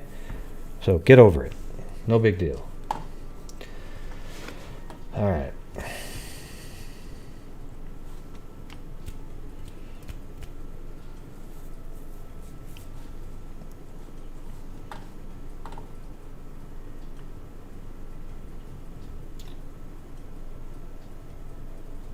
And I think this happened on December 6th. Let me see if the date's in here. Yeah, December 6th, 1991. And it looks like they buried it's not looks like more of a memorial plaque, actually. Has all 4 of them on there. So I found the articles right out from the get-go, from the very beginning.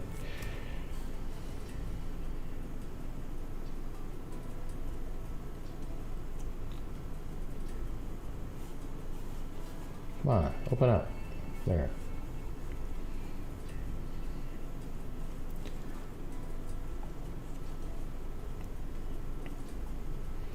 Austin police calling the killings of 4 teenage girls in Northwest Austin yogurt shop among the worst they had ever seen, said Saturday that robbery was the apparent motive. The girls, each shot in the head and severely burned, were found early Saturday in the I Can't Believe It's Yogurt store at 2949 West Anderson Lane after firefighters extinguished a fire in the building. Let's see. Police who called in federal arson investigators for their expertise said that the blaze had been set in an attempt to cover up the slayings. The victims were identified as Jennifer Harbison, 17, and her 15-year-old sister Sarah. And they give the addresses again. Thomas and Jennifer Harbison were employees of the store in the Hillside Center strip shopping center. The other girls apparently were helping them close up Friday night, authorities said. Firefighters, how shitty is that? It's just a little bit more serendipitous in a negative way, where they're just there helping a friend close, and they just happen to be there the night the barbarians show up. Firefighters and police were shaken by the slayings, describing them as senseless and brutal, and like many other recent homicides in Austin and elsewhere in Texas, possibly drug-related. They brought to 49 the number of homicides in Austin in 1991. Investigators said they had no suspects. The first thing that comes to mind is crack cocaine, said Sergeant Mike Huckabee, a homicide detective. Let's see. Let me get rid of that one.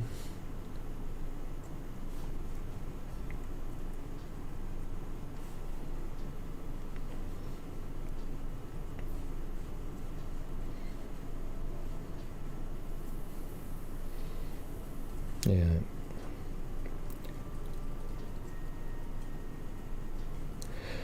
Said there was no evidence that the victims were sexually assaulted, but that was changed later. They seem like they always say that right off the bat.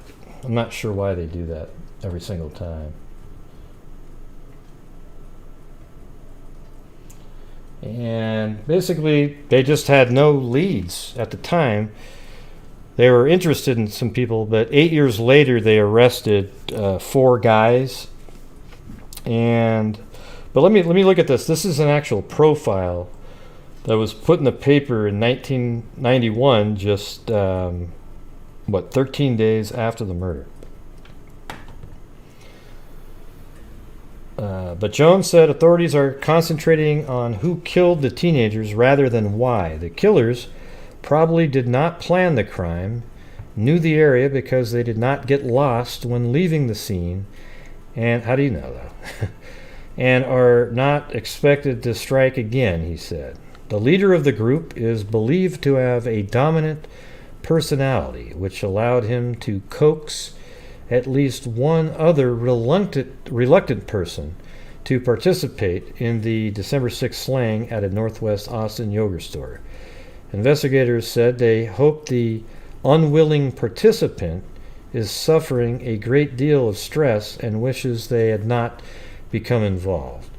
Police say they hope the person will feel guilty and eventually come forward. The killers will face capital murder charges, police said. Patrol officers reported a fire at the I Can't Believe It's yogurt store the evening of December 6th.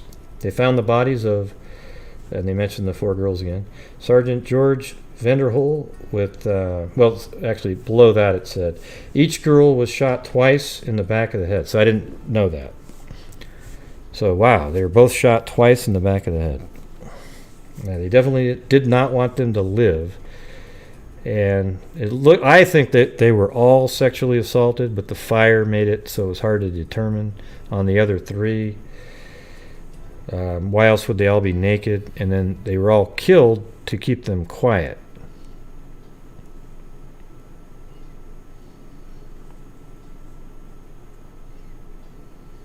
Yeah.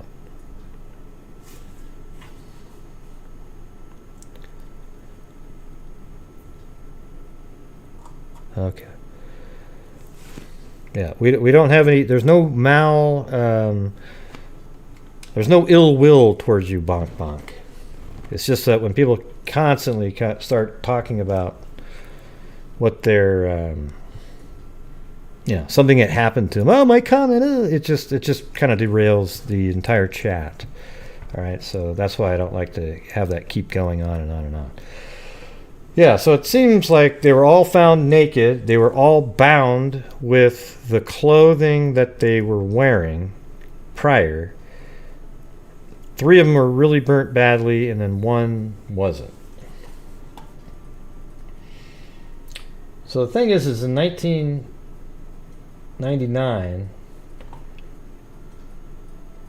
they actually had arrested 4 guys. And I guess these are the guys right here. Maybe this is when they're a little bit older. I don't have their names right on that, but they arrested them. But here's what's weird about it. Is 2 of them confessed, but this is probably one of the worst cases ever of coerced interrogation that you've ever seen. I mean, and they actually have a shot of one of the officers holding a gun.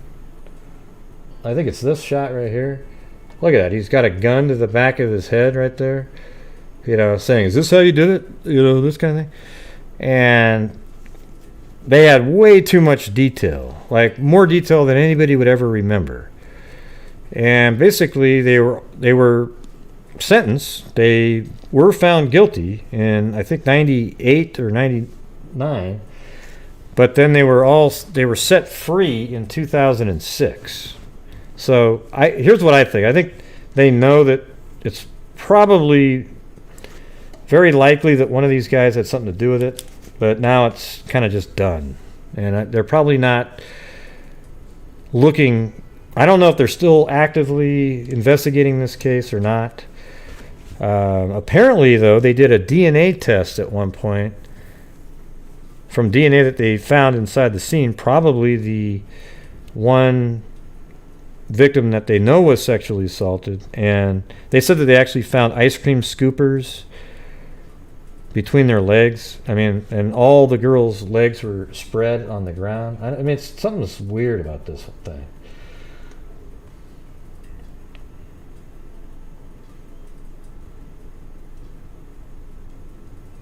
I think this is an image of the crime scene itself.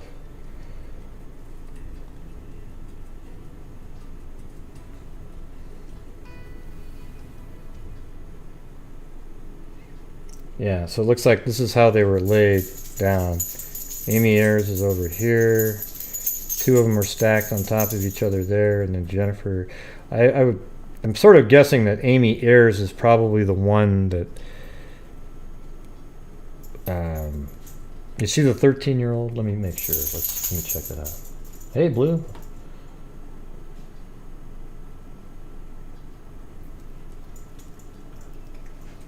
Yeah, that's exactly what I was thinking. Okay, Amy Ayers is the 13-year-old. She's the one that they were able to determine was sexually assaulted because she wasn't burnt as much as the rest of them. And you can tell by this picture that this, she's separated from here. So if the fire was set back here, let's say, it would burn all of these people first, and then it was kind of making its way out here, but she wasn't burnt as much. And she's separated from them. That's why she wasn't burnt as much. And they were able to determine that sexual assault occurred on her. So I guess that makes sense. But anyways, I think in 2006, the two of the guys were that were in prison were let out. I think they were the only two that were in prison. The other two weren't. But one of them, later on, much later, let me see if I can find where that one is.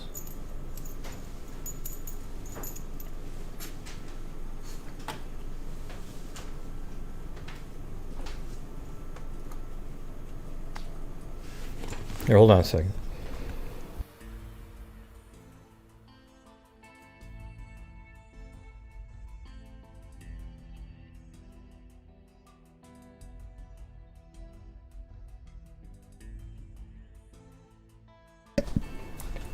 Okay, let's see. Let's just go through this right here.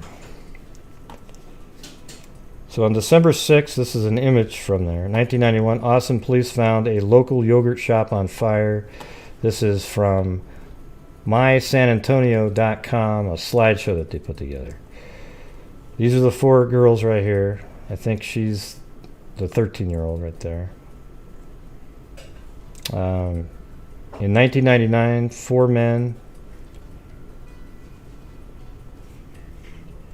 So actually, let me just read these names here. So right here it says, inside the yogurt shop, police found the bodies of, from left, Amy Ayers, 13, Jennifer Harbison, 17, her sister Sarah, 15, and Eliza Thomas, 17.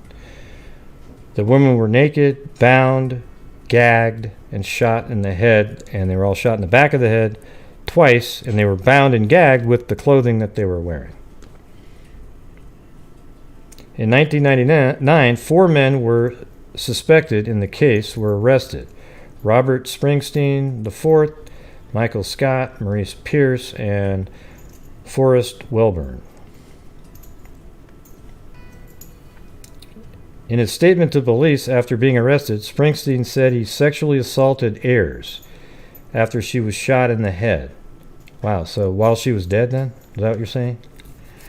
However, in 2008, police found Springsteen's DNA did not match the sample taken from vaginal swabs of Ayers. So, hello police, have you thought of using Parabon Nanolabs or DNA Dope Project or any of those things to definitively say which person raped her, okay? Amy Ayers, because she was 13 years old. You have the DNA. This is one that you got to call over there and say, hey, listen, this is a great one. If they're just not doing it because it costs money, wouldn't it be cool? This is one that they would get a result if they put that through the Ancestry DNA. I think it's ridiculous. Hopefully they're actually looking to do that. All right. Wow, so that means they have a perfect DNA sample. In 1991, four young women were found shot in the head naked. Okay, so let me get to the next. In 2001, Springsteen was convicted of capital murder and was sentenced to death in 2001. That sentence was later commuted to life in prison. Scott was also convicted and sent to life in prison. In 2006, the Texas Court of Criminal Appeals said Scott and Springsteen were unfairly denied the chance to cross-examine each other, and their convictions were overturned. Pierce and Welburn never went to trial over lack of evidence. And let's see. Pam Ayers, the mother of murder victim Amy 13, raising memorial scholarship money at a stock show while standing at table under portrait there. All right, so this is the first time a suspect in the case went to trial was 10 years after the women were found dead in the yogurt store. Because the yogurt shop was set on fire, investigators had a hard time finding physical evidence to connect to any of the suspects. In April 2016, Springsteen went to court to try to reinstate a lawsuit that would declare he is innocent. Lowry writes in her book that when the girls were found inside, the door into the store was locked, according to the New York Post. So that means the killers took the keys and then locked the door on the way out so that they couldn't get out. You know, let's just say if somebody survived, they wouldn't be able to get out the door when the fire was burning them.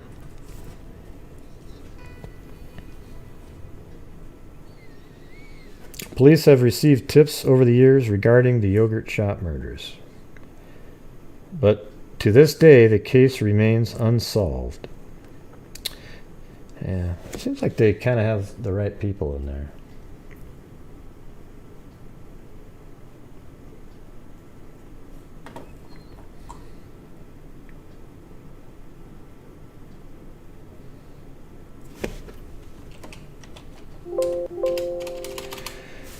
I was reading earlier, though, that there was one of the guys that we were just talking about. He was being chased by a police officer, and he pulled out a knife to kill the officer. And then he did get stabbed, the officer, but then he killed the I think it was either a knife or a gun, actually. But he ended up killing one of those 4 kids. So it's like they definitely have the propensity for absolute violence. So if they were totally innocent, wouldn't they have just gone through life and just been normal people? But that's not how it was.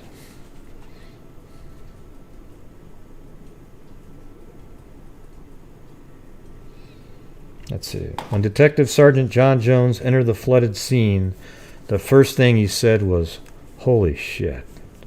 Whether by force of water or an act by the killers, at least 2 of the bodies were stacked on top of each other. All but one were burned beyond recognition. Not even their race was obvious.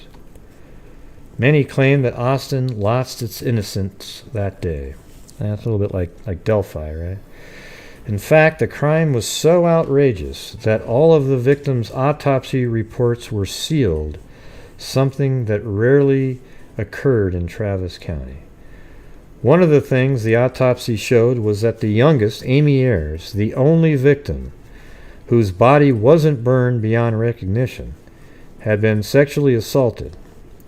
That was probably no surprise to investigators, since an ice cream scoop had been found between the legs of one of the bodies.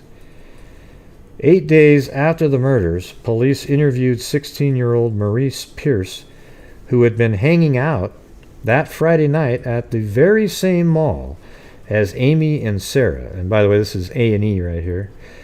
Don't you guys remember Bill Curtis? Remember that? I think it was American Justice. I think Bill Curtis is probably the best narrator that's ever been on television. I mean, if he, you know, it's too bad he wasn't selling Geico, because I probably would have bought it. He was awesome.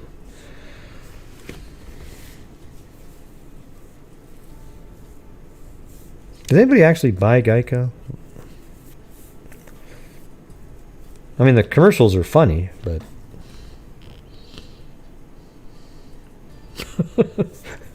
All right. 8 days after the murders, police interviewed 16-year-old. Okay. Pierce told police that 15-year-old Forrest Welburn had borrowed his gun and had killed the girls. Welburn claimed he didn't know a thing about the murders. He and Pierce, along with Michael Scott and Robert Springsteen, both 17, had taken a stolen car to San Antonio that night. Jones believed the four didn't commit the crime. Eventually, the billboard went up alongside I-35 and he was moved off the case. Wow, so he didn't think they were involved? Jesus. And then he was moved off the case. Eventually, the billboard went up along I-35 and he was moved off the case. Then, on October 6, 1999, nearly 8 years after the crime, Pierce, Wilborn, Scott, Springsteen were arrested and charged with capital murder. Scott and Springsteen had confessed to the murders under rugged interrogation by Detective Hector Polanco, an officer who was later removed from the case after allegations he coerced a confession in a different case. So that's the thing, is one of these officers, they interrogated one of these kids, but he is also removed from the job because of a coercion in another case. Or he was removed from the case, I mean.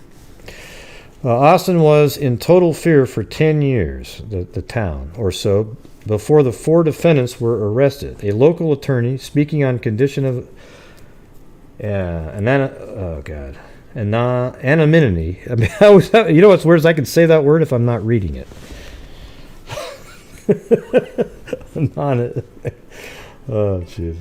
Due to not being able to officially comment on the matter, emailed me.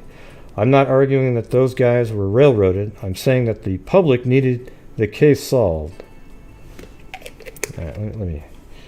I know there's something else down here.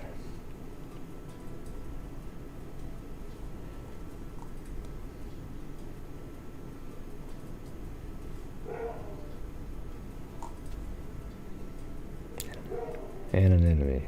Yeah. Man, struggling with that word tonight. Especially when you're just not ready for it.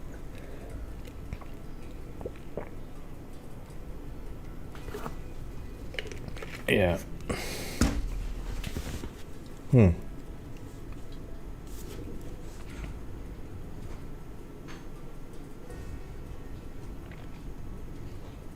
see.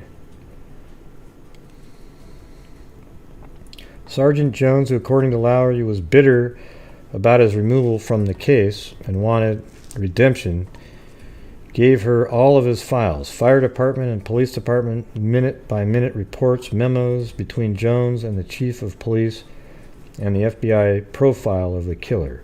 She also watched the videos of coerced confessions. As we sit outside a coffee shop on a sunny Austin day, Lowry paraphrases a portion of the Scott confession. Well, what did you use to tie up the girls? See, that lets the person know, oh, okay, so I tied them up. Scott said, Venetian blind cords. Police, not Venetian blind cords. Scott, napkins? Napkins.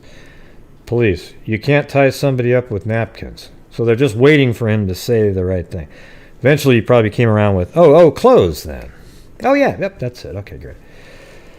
It went on and on until through the process of elimination, that's exactly what they're saying here, he correctly guessed that the girls had been bound with their clothes. It was just heartbreaking to hear that poor, stupid guy saying, well, if you guys say so, I guess I was there, but I don't think I was. But how do you say that? I mean, if you're not there, you're not there. You just keep looking at him and you say, listen, I wasn't there. Okay? You guys think I am, but I wasn't there. You don't say, I don't think I was there. The coerced confessions, the crime scene photos, they stay with Lowry, as well as that feeling that plagues parents when they lose their children. Let's see.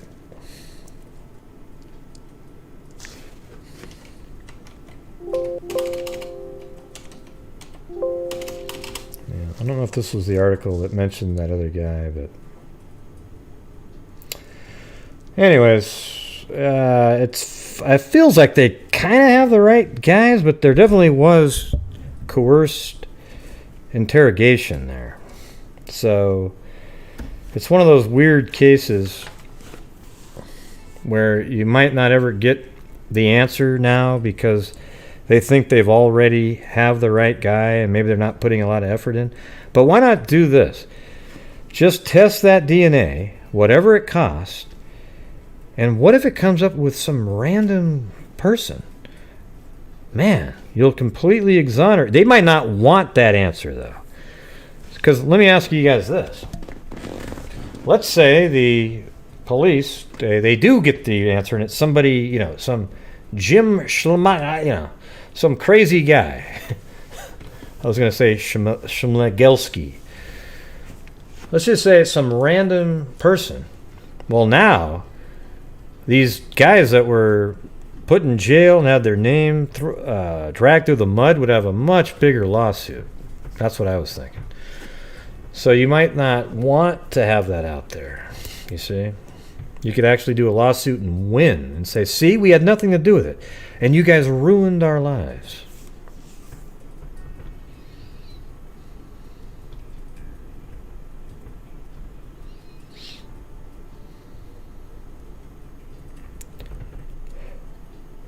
Yeah, but I think it needs to be done, to get the answer. And if it turns out that it is one of the four friends, then they had the right people at the beginning, even though they can only put it on the one. I know, just get the truth. I'm going to call over there and ask. Why not, right? Listen, you guys have a perfect DNA sample. Have you guys thought of using DNA Dope Project or perhaps even the more expensive Parabon Nanolabs? Don't even bother doing the phenotyping. Go straight to the genealogy portion. You might be able to get away with it for about $3,500. Is that worth your time, sir? Well, we're looking into it. Well, how come? You have a perfect DNA sample. It's not something you need to look into. It's something you need to just go do. Right? Yeah, I think I will. I think I'll call over there tomorrow. Couldn't hurt, right? I'll record it. See how that goes.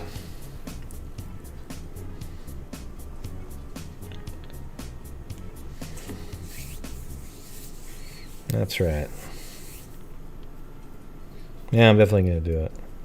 And we're still waiting on the crap that that Woods Girl helped find and Cairo helped finance, and still waiting on it.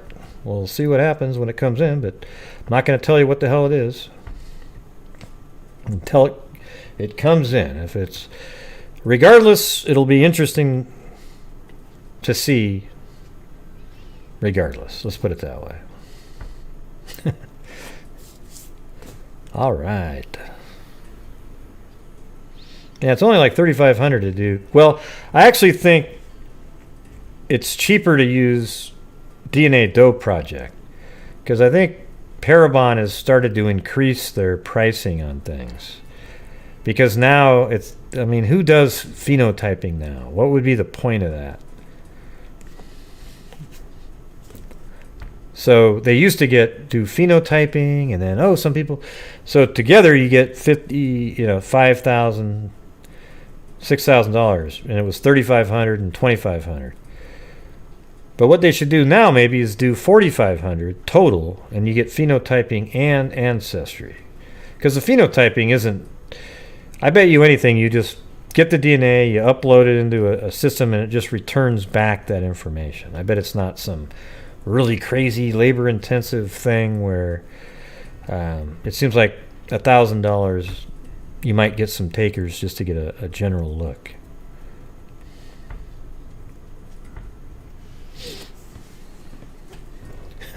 Wow. No way, Cairo.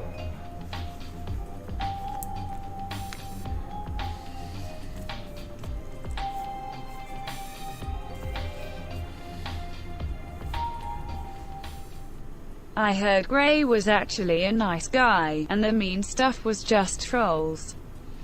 No way. No, I'm actually mean. Trust me. Oh, Jesus.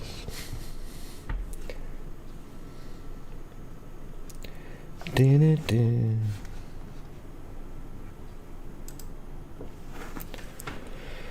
Yeah. All right. I don't know if I have... Let me see what else I have in here. Do I have anything else for tonight? Oh, no, we went over Cheyenne, right?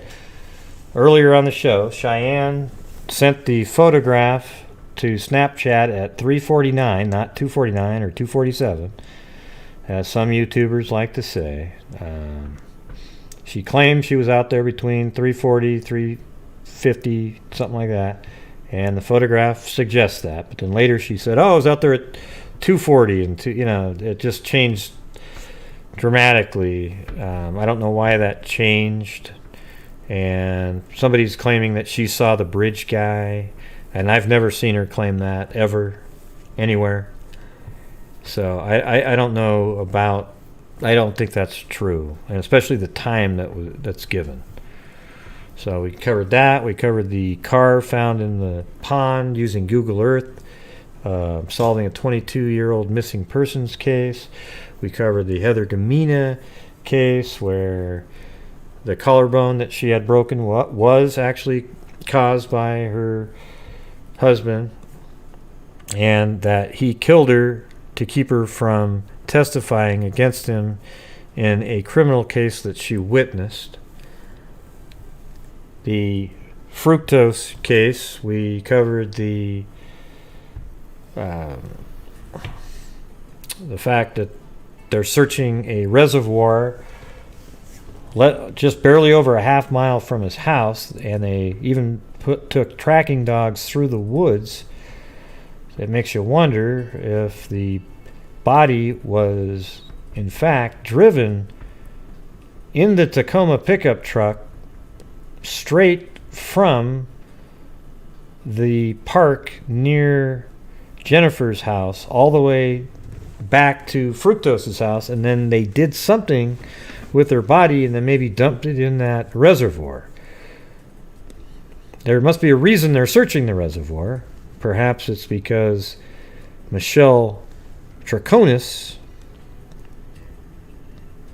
give him a hint, but that's just speculation. Don't know. And there's still the 47-minute missing gap in time of when the Tacoma was parked at the park. And then we just went over kind of roughly the case of the yogurt shop murders from 1991.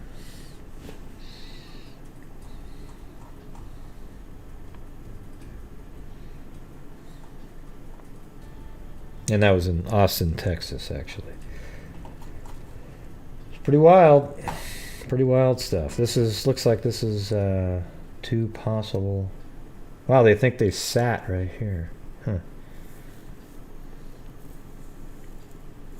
I wonder why they think that. Maybe cigarettes.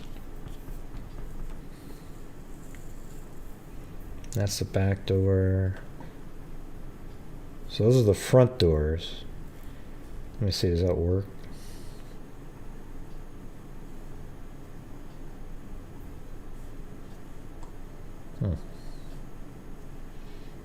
Because I think it's this spot right there, but the front door doesn't look how they have it in that picture. And it seems like it would be in the middle, like right there. I'm saying that's Rockwood. Let's see.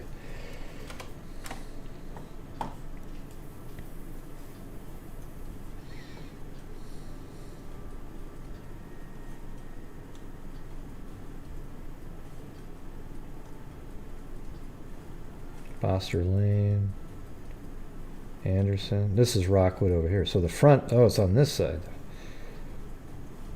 Well, that's where I was, yeah. So this is Rockwood. And the front should be right there. I don't think that map's very good.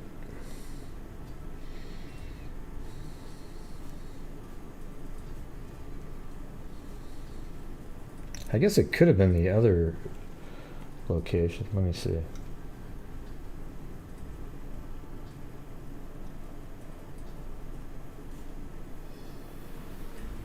That's a shot that night live.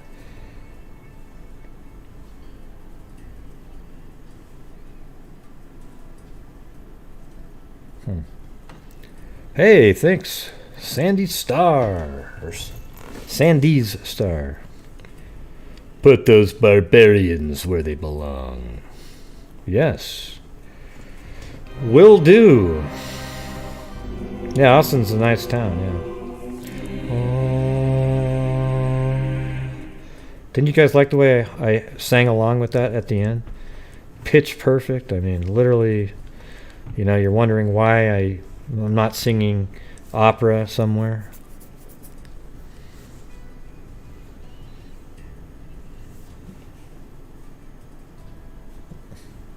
No, it was actually at a yogurt shop. No, I guess it could be, you know, I don't know, let's go down here. You think it's one of these other ones down here? What do you mean 1991 Joe's Classic Video Games? I don't get it.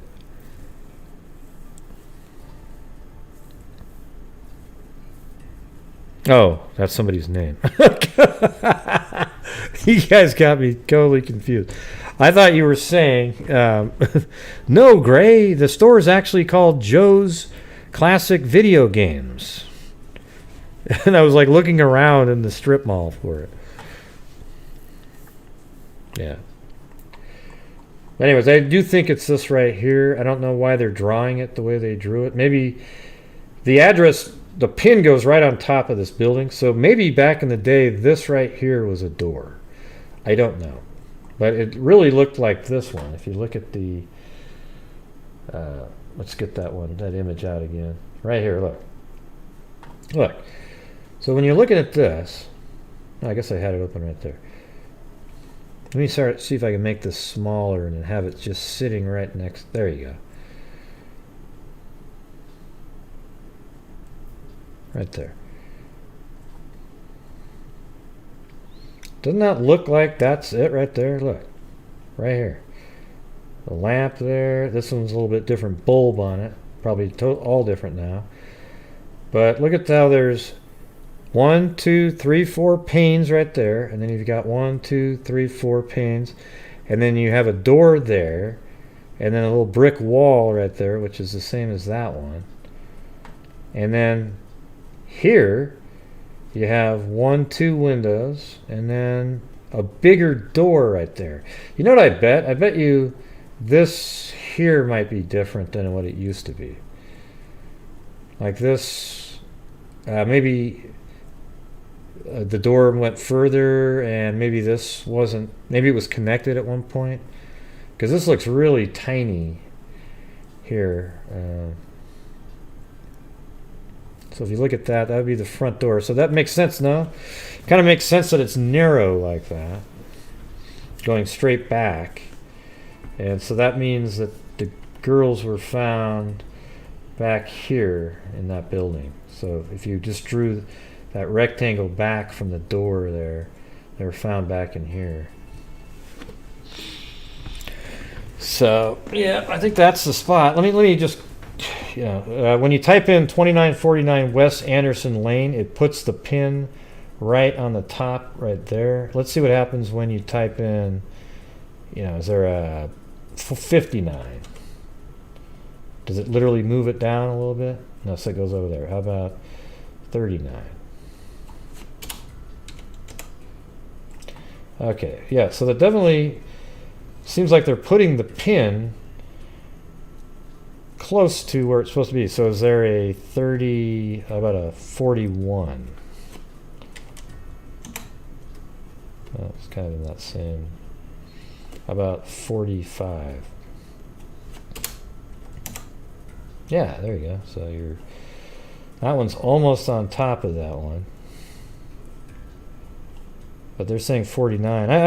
I feel really confident that that's it, because even though it's on this building, it's so close to where that is.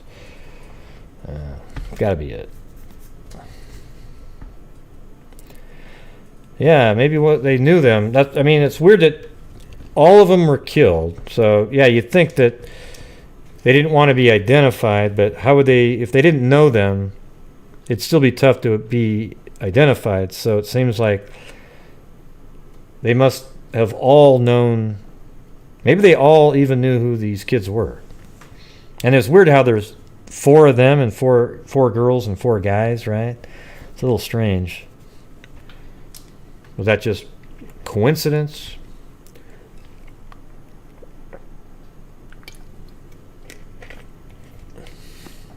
Well, I wouldn't. It was a yogurt shop. Maybe if it was closed, I mean, it's possible they got in before it closed, or people. There was witnesses that saw them alive doing things at 10 o'clock.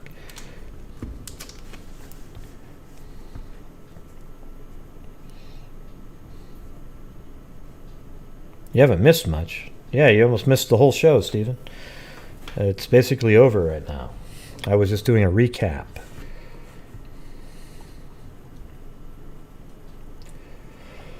So that's one of the cold cases that I think it should be solved, because they literally have a perfect DNA sample, and that's 1991. I'm not following the fugitive couple, though, Lynn, so I'll have to do that one tomorrow. So, yeah, go ahead and send me the emails. I don't even know who you're talking about.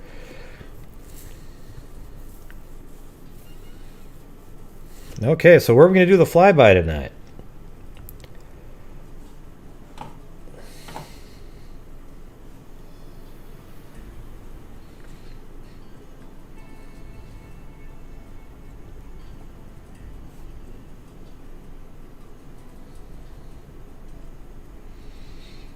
Man, sometimes when I cover so many cases like that in one night, my brain just goes... Well, it sounds like this.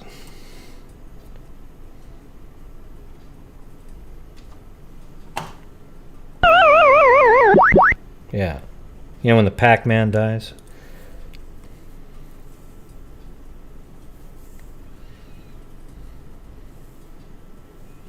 The Dolomites.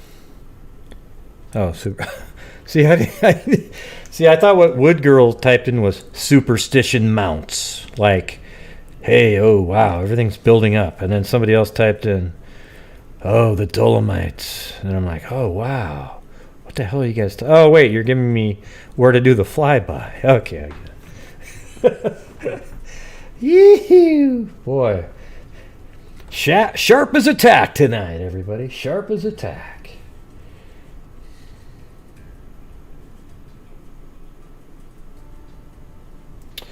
Yep, let's see.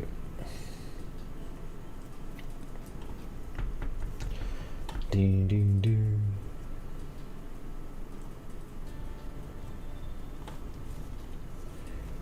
Yeah.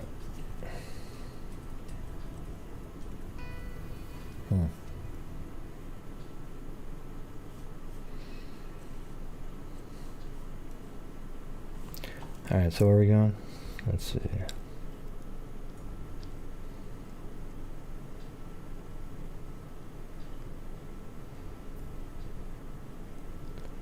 Great, do the yogurt stuff on a later one if you find any more info. Yeah, well, I mean, there's a ton of information on it. I guess it was a pretty big case. I just kind of gave you the overall, view of what happened. 4 girls were killed, all shot in the head. They were all found nude. 3 of them were burnt beyond recognition. One of them wasn't burnt that much. That was the youngest one. She was 13 years old. They found that she was sexually assaulted, and they suspected these 4 guys, and then 8 years later they arrested them, convicted them, but 2 of them weren't even tried, actually, because there wasn't enough information. The other 2, after coerced interrogations, were actually let out of prison in 2006 or so, and they're out.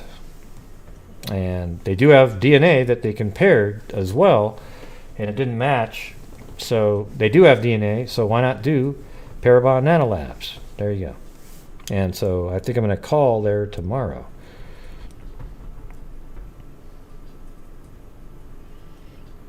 All right. So anyways, after the show, I'm going to have to put this show on private. Because I accidentally, some of my passwords and stuff showed up on the screen, unfortunately. And then I'll have to delete those. There'll be no chat visible for anybody, which sucks. Well, no, it will be, because you know how well, no, it won't be. It's only on the screen when, yeah, I just saw them a second ago. It's like, crap. So there won't be chat, but you'll still get to watch the video. Okay? So if you're one of those people that just likes to listen to it and you don't really care about watching the whole thing again and reading the chat, then it's no big deal. But I guess it's just the way it is. I just saw that a second ago and went, crap. So what I'll do is I'll put it on private, and then probably later this evening I'll have to go through and hell, I don't, Jesus, I'm not sure even when that was. That's the part that sucks, is having to go find. So what time is it? How long have we been doing this? All right, 2 hours. Probably if I go to 2 hours and watch, maybe 2:15.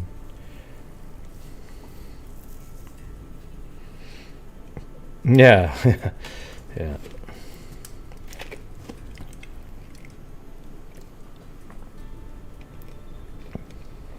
Call them, record.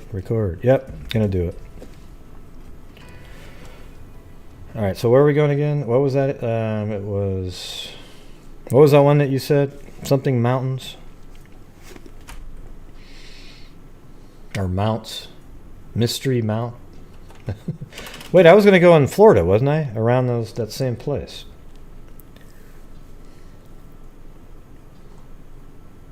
Where the vehicle was. Right, remember? It's pretty cool. Oh, that for those of you who missed this part, 22 years ago, this car went into this pond, and they'd never been able to find this guy, but apparently somebody using Google Earth saw this. Police went out there, and they found this guy that had been missing for 22 years. But we thought, well, wow, it's weird. How did the car get there when there's this guardrail? And apparently the guardrail was there even back then. So all there is this little tiny space here. Was the car pushed there, or was the person... they obviously didn't drive right down here and go into it, because they would have broken through, and then they would have checked the pond, because they would have seen the damage.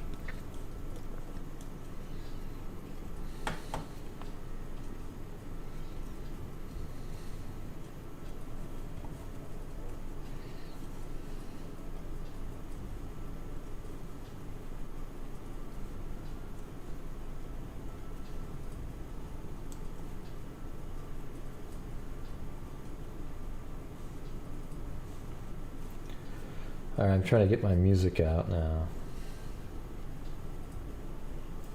Actually, I got to do something first. Hold on.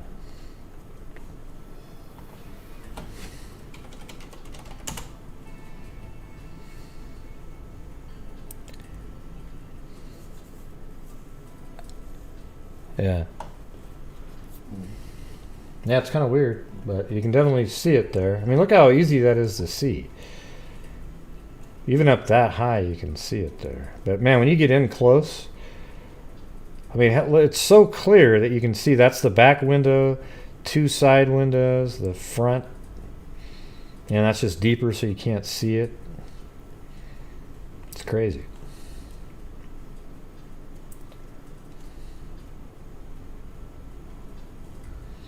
And then look at this huge person sitting here. See the head right there?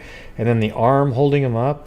And then the big long leg. That person's probably, what, about 15 feet tall there? Sure. That's what you get in the Delphi case. People talking like that. Oh, look at that. Okay, look at that guy's head. He's just leaning to his side. He's got an arm holding him up, and then 2 kind of shorter legs right there. And then right there is just his other hand. It looks like his right hand's burnt. Okay, do you see that? Wow. And then people go, oh, wow, I see it too. Whoa. That's what always kind of freaks me out, that people actually think that that's something they're really seeing. And if you look at that, it's like, wow, that person's 17 feet tall because it's bigger than the actual car right there. Yeah. Gray, you're so mean. Yeah. Well, now I'm just telling you guys the reality of it. A lot of really, really dumb people in society. It's unfortunate, but just the way it is. Actually, I gotta find something here. Gotta thank the supporters. Boom!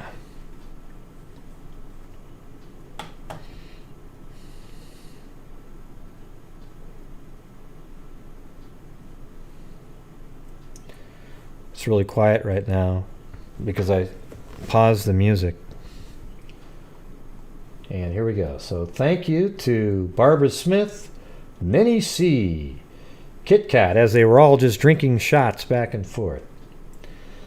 Nadia G, Minnie C again, Barbara Smith, then Woods Girl jumped in with her drink, and then Minnie C, Barbara Smith, Nadia G again, Barbara Smith again, Barbara Smith, Sandra Metcher, Cairo Al-Qadir, and Sandy's Star.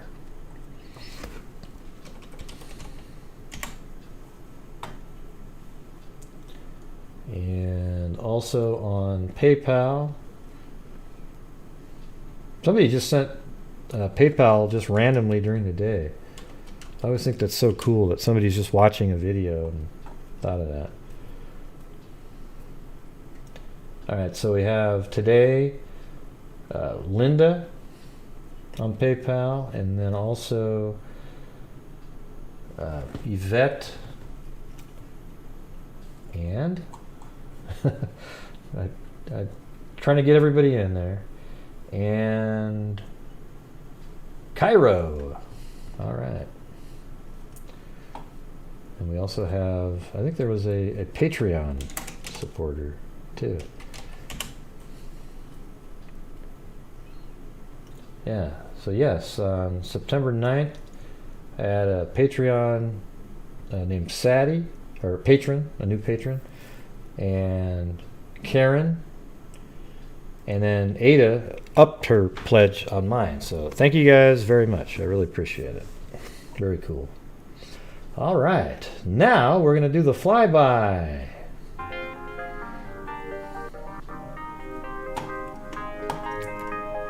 Fly around in Florida and see if we can find another car.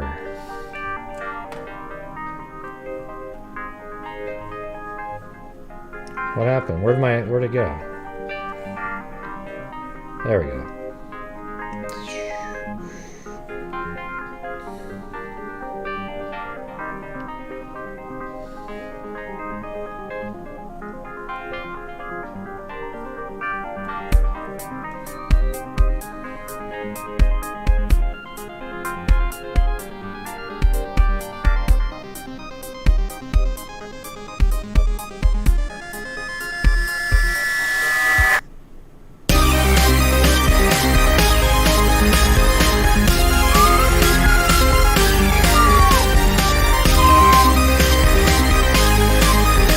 I know, it looks like a big resort, doesn't it?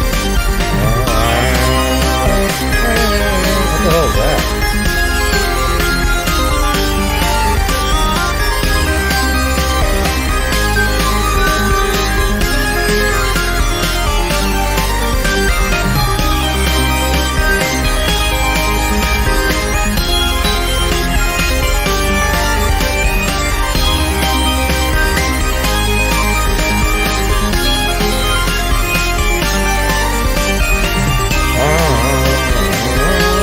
Where are we going again? The mountains?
ghosts out here.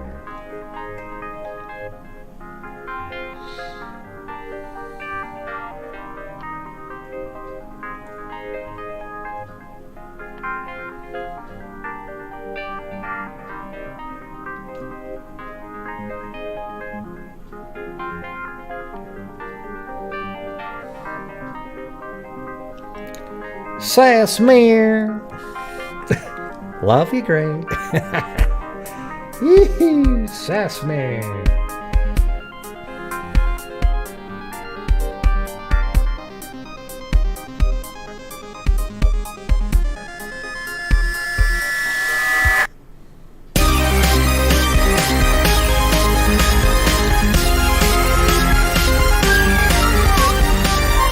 I'm sure it is.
Boom!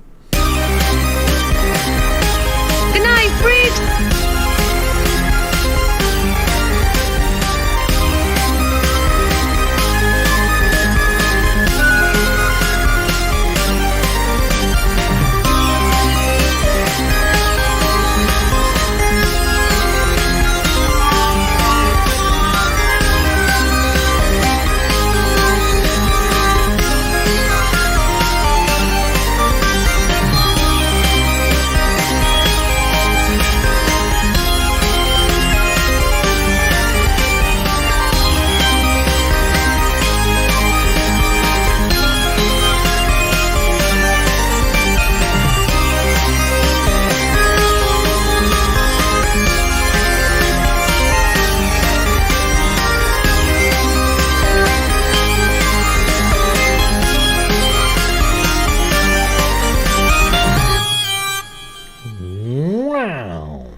There you go. Name the nebulae. Alright. Anyways, thank you guys all for showing up tonight. Going through all the different cases. I had a lot more files that I actually downloaded and stuff for the... I'll even show you.